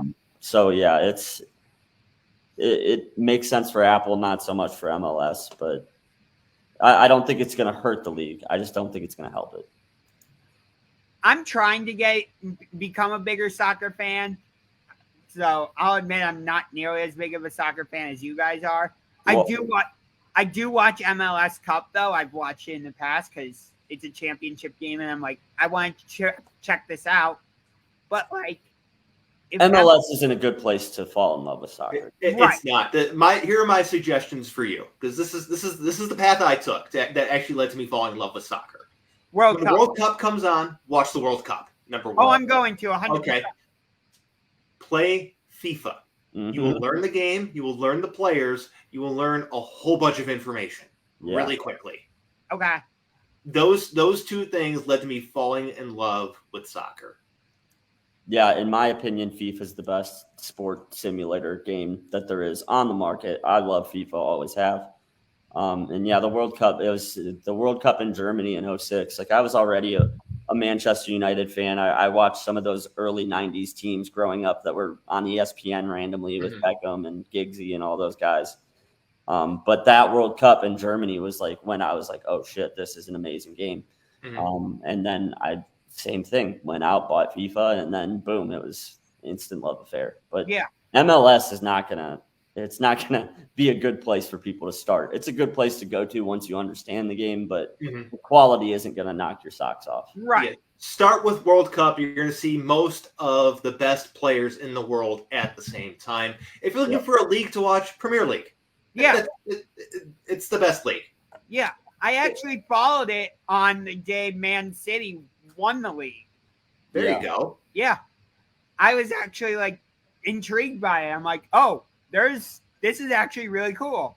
Yeah, and meanwhile, Man City just got Erling Haaland from Borussia Dortmund from the Bundesliga, so they just got better. Yeah, he's the next Messi. When Messi and Ronaldo are gone, he's the dude. They're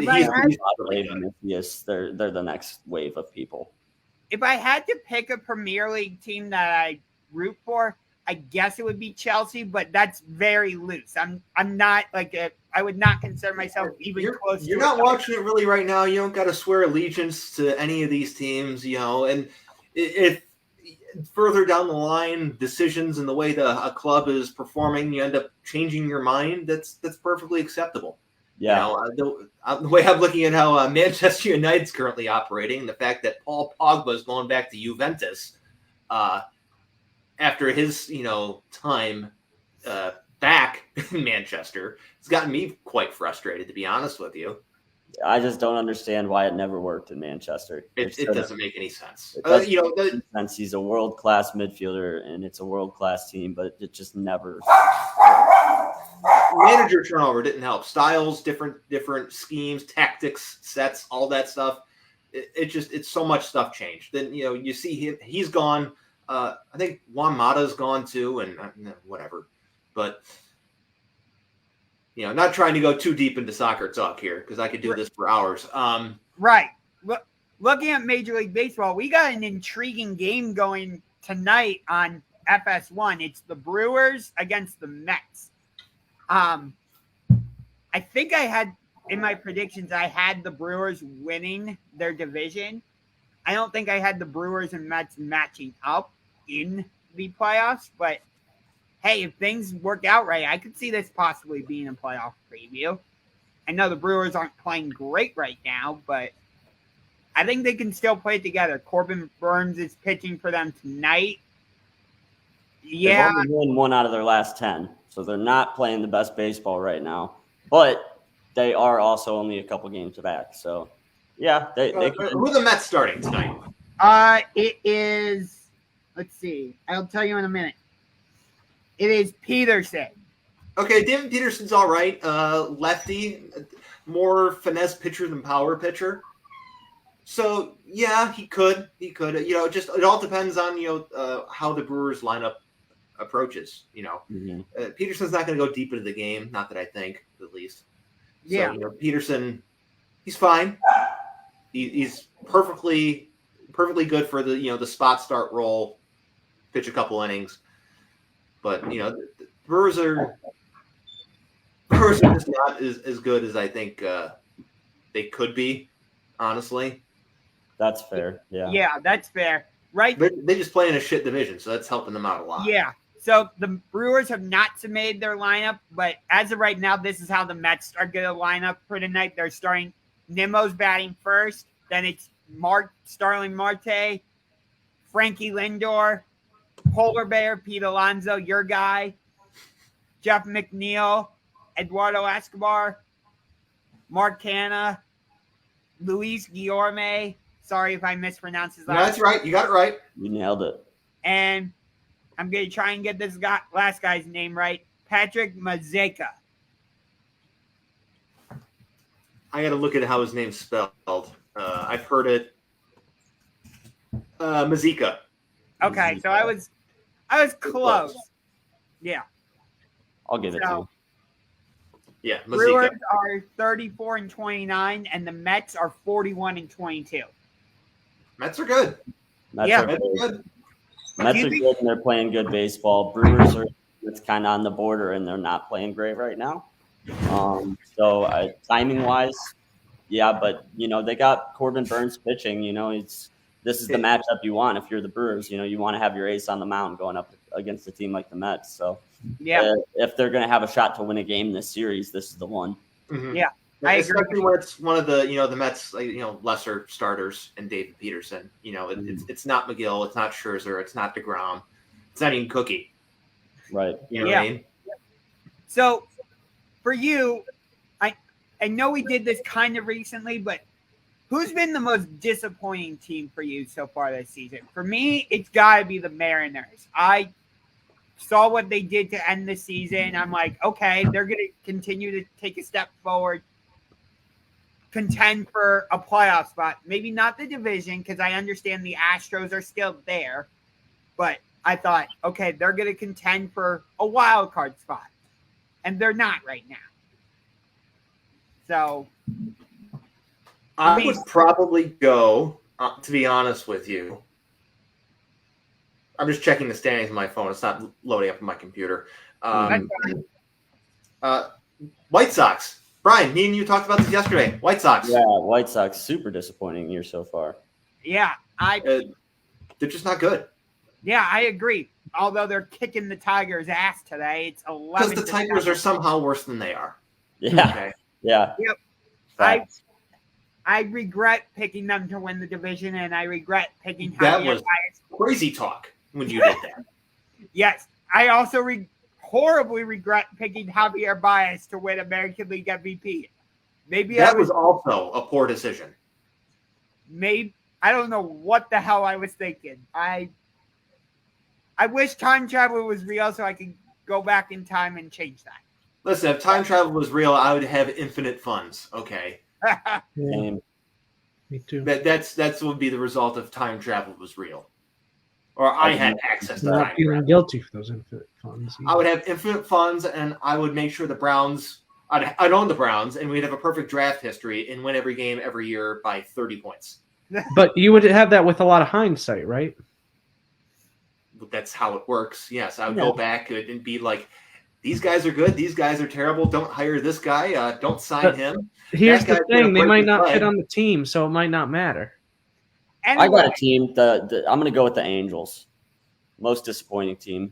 They just continue to angel. They continue to do what they do. And they got the reason I'm putting them up as like disappointing because I didn't have super high expectations before the season started, but they got off to a really great start. They did. Trout was You're playing right. otherworldly. And I thought Trout's back. They got Ohtani. Things are coming together for them.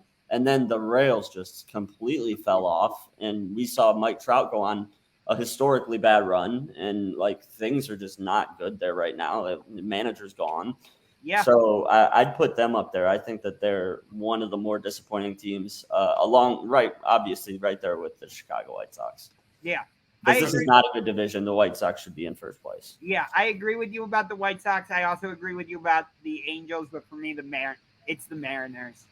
I Joe Madden went from firing up the boys to getting fired. Okay, he got a mohawk, and they fired him before he could debut it to the team because that's so what Joe funny. Madden does. That's one of the funnier firing stories I've heard recently. Okay, I know this wasn't the straw that broke the camel's back, but when the bases are loaded, why are you walking someone to score a run? Remember when the Angels did that? The base is loaded and walk. I do remember that. I saw that. I'm like, Joe Madden, what the fuck are you doing? Like, King of trying to do too much. That's what that is. That's just I remember Mike Trout's reaction. He saw that and he's like, what? Yeah, I'll take the RBI. The guys on base. Mm-hmm. And it's. I just think his time in LA was more than ready to come to an end, and he wasn't even there for that long. Yeah. Okay. He's someone who I think has a very, very limited window for his teams to seize an opportunity. And when that window passes, things go off the rails. It didn't seem to work in LA for whatever reason, but you saw how things went in Tampa. There was eventually a time where they got tired of him. Okay. Same thing in Chicago. They got tired of him. Okay. Yeah. They decided to go with David Ross. David Ross is, I can't really say anything about David Ross. He hasn't really been a good manager, honestly. But the Cubs have also not done him any favors. But that's fair too. They haven't. But so he's just a guy that we see him all the time in every single sport. They have a very limited shelf life as a coach or a manager. Much like Larry Brown in the NBA and Jim Harbaugh in the NFL, they have a very small time where they are effective. That's why someone like Jim Harbaugh is so good in college, because the players just keep cycling out. Yep. That's fair. Hey, speaking of the Cubs, they called up Caleb. How do you say this last name? Killian, yeah. Caleb Killian, he's a very intriguing pitching prospect for the Cubs. And considering that all the other intriguing pitching prospects they've called up over the past couple of years have not been very good, this is something that you can at least hope that is going to be a productive member of their pitching staff. Yeah. Considering their pitching staff really isn't all that exciting. No, it's not. They need him to be good. I think that he will be, though. Yeah.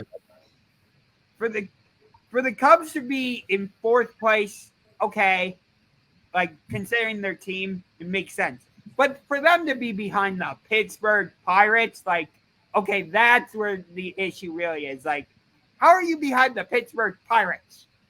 It's simple because the Pirates are raising the pirate flag. This is true. Buccos are raising the flag. Yeah. Like, wait a minute. The Pirates are actually like, nah, they're not that good. They're 24-37. Never mind. Listen, the acquisition of Yu Chang did wonders for them. Okay. Are you ready for the run differential? For who? The Pirates. I'm ready.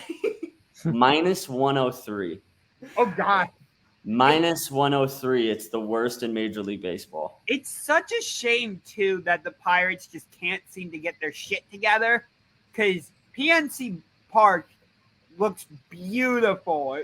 Like, I would love to go to a game there. Like, it sits right on the Allegheny, and, like, how can you have such a picturesque ballpark and put such a shit product out on the field? Like, you're screwing over the fans. That's Pirates baseball. Yep. Cheap ownership. We're used to it here in Cleveland. It's no different there in Pittsburgh. Speaking of beautiful ballparks, though, obviously Wrigley Field, Fenway Park, and Yankee Stadium are the big three. But for you guys, what other like ballpark are you like, I want to go see a game in that stadium? Progressive. Oh my God. Jeez. We can take current Yankee Stadium off the list because reasons. Okay. Why do you say fair. "oh God" to my comment? Doesn't do anything for me. Been there. Fenway, Wrigley, Dodger Stadium. You don't think of Progressive? No. Okay. The Giants. I'd like to go to the Giants Park. I think Yeah. they got a nice one on the bay there. What about when it was Jacobs Field? Oracle Park. I don't understand like the people that have like this undying attachment to Jacobs Field. Like, why do we care so much about the Jacobs? Like, who gives a shit? You know what I mean? I don't know. I mean, it's just not corporate. I mean, it's just like not as corporate as progressive, I guess. I mean, if it was like the Cleveland baseball park and they changed it, then I'd be like, okay, I get it. Like, you don't want it to have some corporate sponsor, but like, I don't have any like, I don't care about the Jacob family. yeah. Anyway, does nothing for me really. Exactly. I used to be a big. I still call it the Jake guy, and it's the Jake to me and all that stuff. But like, you grow up and you realize like, oh, it doesn't really matter. I really don't care. Oh, that's name. That's dumb. His name after a billionaire. Oh, that's boring. I mean, before that, they were Municipal Stadium. Okay. My dad's still annoyed that they changed the name of the stadium from Cleveland Browns Stadium to First Energy Stadium. Listen, they had to get some money back after the whole rebate fiasco, so that's a good way to infuse some cash into Jimmy Haslam's pocket. Yep. Then again, it looks like First Energy might not be the stadium sponsor that much longer, so we'll see. Nothing's going to happen there. The city council can say, we want them to do this. The Browns going to be like, no. Pretty much, yeah. They'll respond with, make me. That's essentially what they've said. Just go ahead and make me. But yeah. I don't know. It's just like people get so attached to things and they don't really think about why they're attached to them. You know what I mean? Yeah. Like, do you remember how everyone cried on the internet that they changed the name of Staples Center to Crypto something or other arena? Yeah, who gives a shit about? I do. You're going from one corporate name to another. It's not named after a literal staple. Right. They should have just went back to the Forum, in my opinion. The name or the arena? The arena. Okay. That place is a dump. There's a reason they left it. Yeah. It just had some sort of awe to it though. Some tradition. Bryan knows what I'm talking about. I mean, the history, I'll agree with you there. There's moments there at least, but I don't know. I just don't get attached to corporate sponsorships in any way. Yeah. If it's not maintained properly, which a lot of arenas are not, you have to leave at some point. Yeah. I mean, I'm a Michigan basketball fan. Chrysler Center is a fucking dump, dude. It's frustrating when you're a fan. You have a shitty venue, it really is. So Oakland Athletics. Yeah, I think that they had to move from the Forum. They did. Yeah. The Raiders. Was their place pretty bad? Yeah. They played at Oakland Coliseum. That place was terrible. Yeah. Why do you think the A's are trying to either move out of Vegas, which I think is what's going to ultimately happen, or get a new ballpark built in somewhere else in Oakland? Because you remember terrible. Giant Stadium? What, MetLife? No, before that. It's just called Giant Stadium. It was just called Giant Stadium, but that place wasn't good either. Right. Yeah. And it was good that they moved on for a couple of reasons. One, that stadium was a dump. Two, we finally found out that Jimmy Hoffa wasn't buried in the foundation. Okay. Oh yeah, that's right. There was that rumor for a while that somebody was buried. He's also rumored to be buried in various, places within driving distance of my mom's house. Okay. There's all kind of places that claim that he is buried there. They dug up a barn 10 minutes from my mom's house one time because some guy said he was buried in an oil drum there. Okay. Yeah. They fed him to the pigs. They're not finding his body anywhere. No, they're not. He's gone. No. So I guess Jimmy Hoffa. Yeah. So I guess we can get back to some Major League Baseball talk because that's what this whole thing.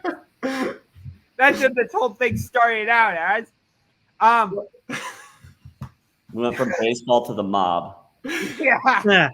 Welcome to So What's the Catch, where shit sometimes hits the fan.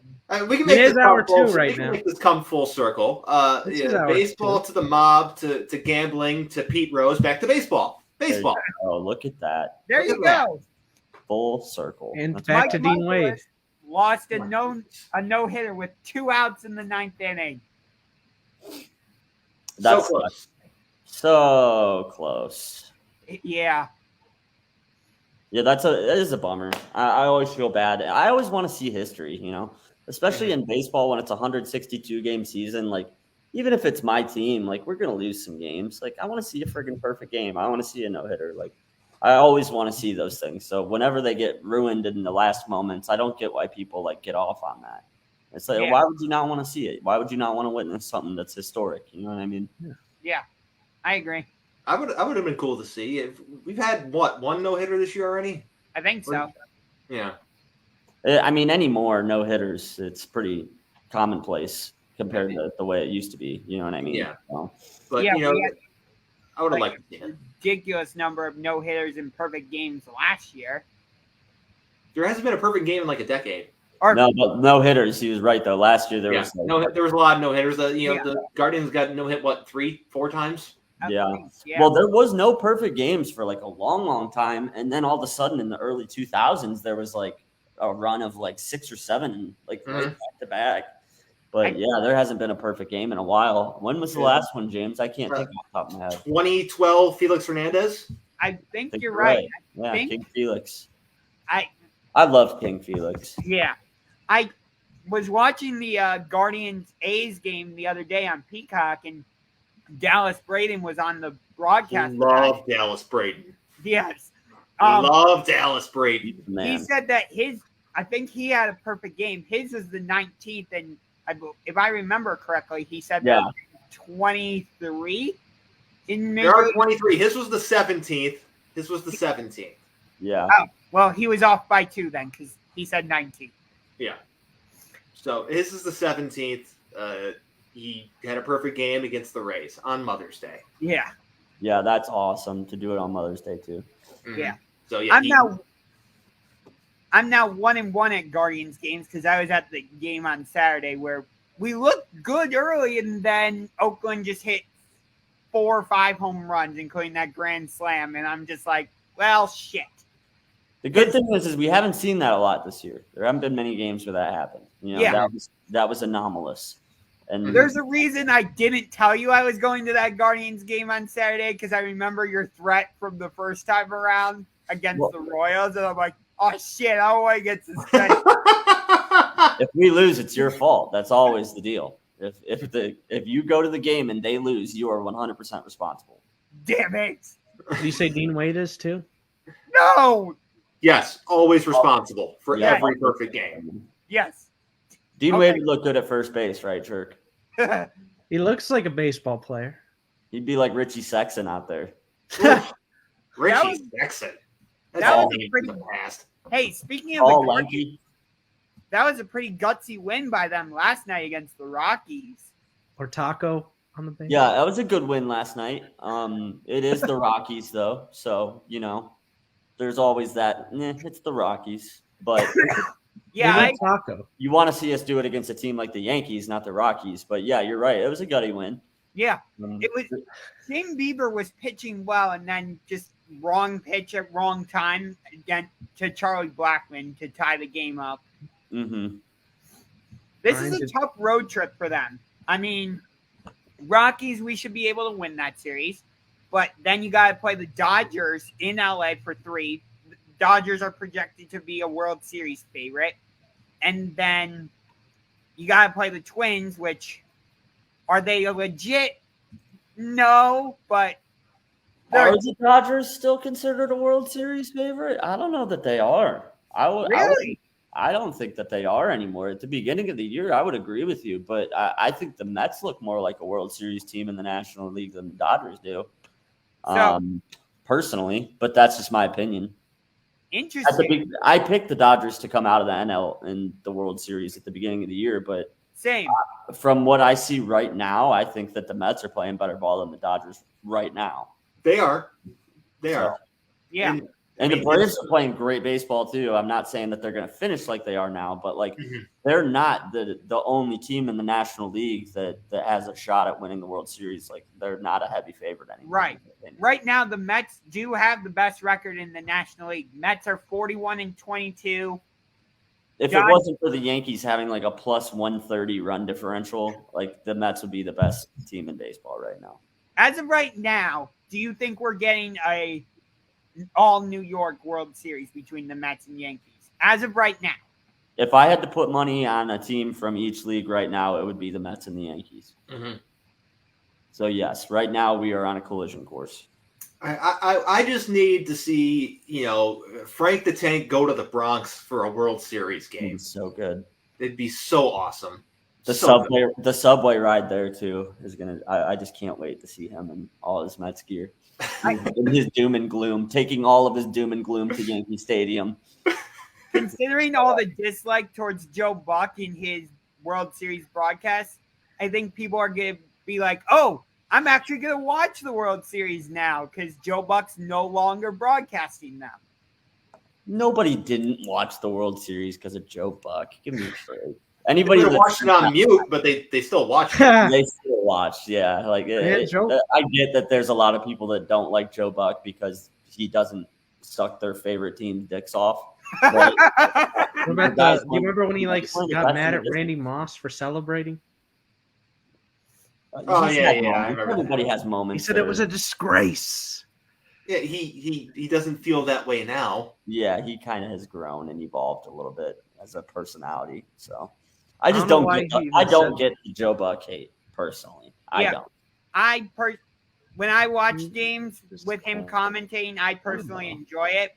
I also read his book though, so I think I appreciate it a little more. But I'm with you, Brian. I don't get why there's so much hate towards his commentary. I mean, let's face it. Like the story, what was the bigger story? Was it the Guardians or the Cubs? It's the Cubs. They're trying to break the million-year curse that they had. And people really hated on him because he was doing his job. You gotta set the table for something like that. And I think that people really had a problem with him being pro Cubs, but I did too. It was the bigger story. Like they came back from 3-1 to win for the first time in over 100 years. Like, come on, that's the story, right? And I remember people were upset when he didn't call the David Tyree catch in Super Bowl 42 with a lot of enthusiasm. Like, okay, it didn't initially look like he caught it when he just pinned it to his helmet like that. So how are you supposed to be like, oh my God, he caught it? And then it could get reviewed and be like, actually the ball hit the ground, so it didn't count. I mean, let's be honest. The average fan thinks that they can do his job better than he can. Right. That's part of the problem. Okay, that part I do disagree with. You don't think that the average fan thinks that they can? Oh, not the average fan thinks. I thought you said can do. No, they think they can, not that they can. The average, especially in Cleveland, Cleveland fans think they're the king of Dunning. They're the best. I mean, yeah, we're passionate. I'll give you that, but we're not the smartest bunch. No. You cannot argue that. We are not the smartest fan base in the world. I'll agree with that one. Yeah, I agree with you on that one. We have more emotion than we do intelligence. I'll admit it. There you go. And whenever your emotion is above your intelligence, that's when you're acting irrationally, right, Churk? I think we had that conversation once before. You always got to keep I over E, intellect over emotion. Yeah. Or combine both. Yeah, sure. You have emotional intelligence. There you go. Exactly. Listen, Churk, we're on our own little new wave bullshit ride right now. Glad you guys can join us here. Isn't the rule I before E except after C? If we're talking vowels and shit, but we're talking psychology and some new wave spirituality stuff. If you're talking I after E except after C, it does work in most cases, like neighbor and way. However, in the sentence Jim Neighbors is way cool, it does not apply. Oh shit, I have never heard that. That's so good. I thought you were just going to tell the rest of the old saying. That is so good. I've never heard that. That is really good. What is unless sounding like A as in neighbor and way? Yeah, there we go. Yeah, there you go. Yeah. So we got about 5 minutes left roughly in the show. Just want to touch on the Stanley Cup final super quick. That we intentionally saved it till the end. We got a berserker this week too. Oh, we do. Okay. All right. Let's get a drum roll. Who's your berserker? Today it is my boy, still on the team, D Wade. For like the Dean 10th, Wade is the berserker of the week. for like the For 10th what, his time. third or fourth time? Seems like it's the 10th. But Whoever's between keeping him and track at home Taco. of the berserker of the week, let us know because I Yeah. know that he's been. This is not Between his him first. and Taco. hey, so with the Stanley Cup final, did you know this is the first matchup ever in NHL history to feature two teams whose name does not end in the letter S? Really? Yep. It's Okay, also- I guess that makes sense when you think about teams in the NHL. Most of them do. It's also the second time in the history of the Big Four. I know you guys don't consider NHL part of the. No, it's still Big Four. It's still Big Four. It's still Big Four. Okay, it's the second time in the history of the Big Four that that this occurrence has happened. You know, here's the problem though. Thunder. You want to hear the problem with that, Josh? That What? is way more interesting than anything going on in the actual Stanley Cup. That's the problem with hockey right now. Yeah, I'm personally Those fun facts that you just had, I was like, actually, that's kind of fun. I enjoy that. Do I yeah. enjoy the Tampa Bay Lightning going to their third straight and probably repeating? No, I don't. I'm personally excited about this matchup, but unfortunately, I am picking Tampa Bay to repeat for the third consecutive year. I'll go in 7. I think this series goes the full 7. Yeah, it can. I don't know. Anything could happen in this series. I don't like either team. It's reminiscent of the NBA Finals with Boston and Golden State. Like I don't care for either of these teams. Mhm. But I think you're right, Josh. I think at the end of the day, the Lightning, they've been there, done that the past 2 years in a row. So to think that a young Avalanche team can just come in and sweep them or anything like that, I think that'd be a little bit unreasonable. But, Oh no way am I picking a sweep. Absolutely. yeah, but I think the Lance have a shot. They've got a shot. They can win it. No doubt. I'm going with the Avalanche. You're going to go Avalanche? I'm going Avalanche. I'm going to go with as Paul Bissonnette once noted them as, the great Southern franchise, the Colorado Avalanche. That's right. He did refer to that. That is true. Oh, man. Yeah, I mean, they've got talent, man. Like, they're definitely one of the most talented teams in the league. They earned their way to the Stanley Cup. It's really no surprise that they're in the Stanley Cup. They finally delivered on their potential because over the past couple of years, I'm like, okay, you are becoming the new Washington Capitals. It's just so funny to me, like that of all the teams to become like a dynasty in hockey, it's a Florida team. Like, Yeah. nobody could They give are- less of a shit down there. If they win, this will be like their 4th title in 18 seasons, won't it? Yeah. Like Yeah, one of and the it would most unbelievably successful franchises in their young history. Yeah, and it would be their third consecutive Stanley Cup. Yeah. Right. It hasn't been done in a long time. Yeah, the last Islanders. Islanders in the 80s, I believe it was. Yeah, I think so. So I'm not a fan of either of these teams like you. I'm just gonna watch because I'm a hockey fan in general, and it's the Stanley Cup final. Kind of like how you guys are just enjoying the NBA finals because it's the NBA finals. I will say this: Lordo is the best trophy in all of sports. So Yes. shout out to Lord Stanley's Cup, best Yeah. trophy in all sports. I agree with you on that one. It's pretty damn cool. It's good. When It's you're in very the same room as it, like I got to see it in Pittsburgh when it was there. It's really, really cool to see him. Yeah, It's massive. It's so yeah. big. Yeah. And I They love that every single player who's ever won a Stanley Cup has their name on that cup. Like Yeah. that's so special. It's just One guy has his name spelled 3 different ways, doesn't he? Because they made 3 different errors. yeah, you're right. I think that I don't know if they went back and corrected it or just rewrote it a couple times. I think you might be right. They rewrote it. Yeah, I Yeah. think you're right. I've gotten to. They actually brought the Stanley Cup to a Monsters game. Oh wow. Yeah. They're So really trying to sell tickets. yeah. So that was pretty cool. And I got to see it at the Hockey Hall of Fame in Toronto. Nice.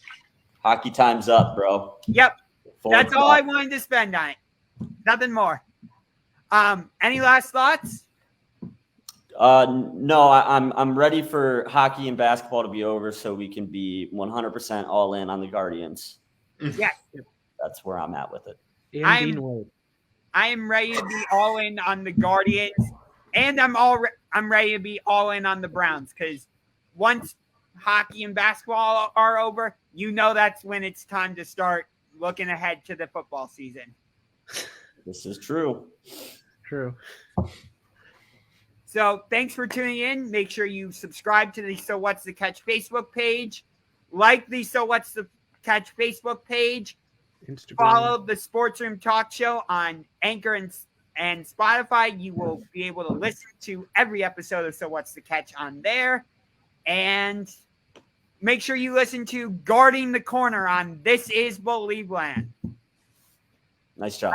I will never forget that because that is a fantastic podcast. You guys do an awesome job on that. Thank you. Oh, well, thanks, Josh. Yeah. Yeah, So, listen to the Sports Room too. Yours kicks ass too. thanks. So we will see you next week where we will know who the NBA champion is. Thank you for tuning in to today's episode of So What's the Catch? Hope you enjoyed it. If you did, punch that like button like a UFC fighter and punch that subscribe button also like a UFC fighter for both the So What's the Catch YouTube channel and the Unger to the Max YouTube channel, as each episode of So What's the Catch gets posted on both channels, giving you multiple outlets to watch. And each episode of So What's the Catch gets posted onto the Sports Room Talk Show Anchor page. You can also find it on Spotify. So make sure you subscribe to So What's the Catch on YouTube, subscribe to Unger to the Max on YouTube, and follow the Sports Room Talk Show on Spotify and Anchor.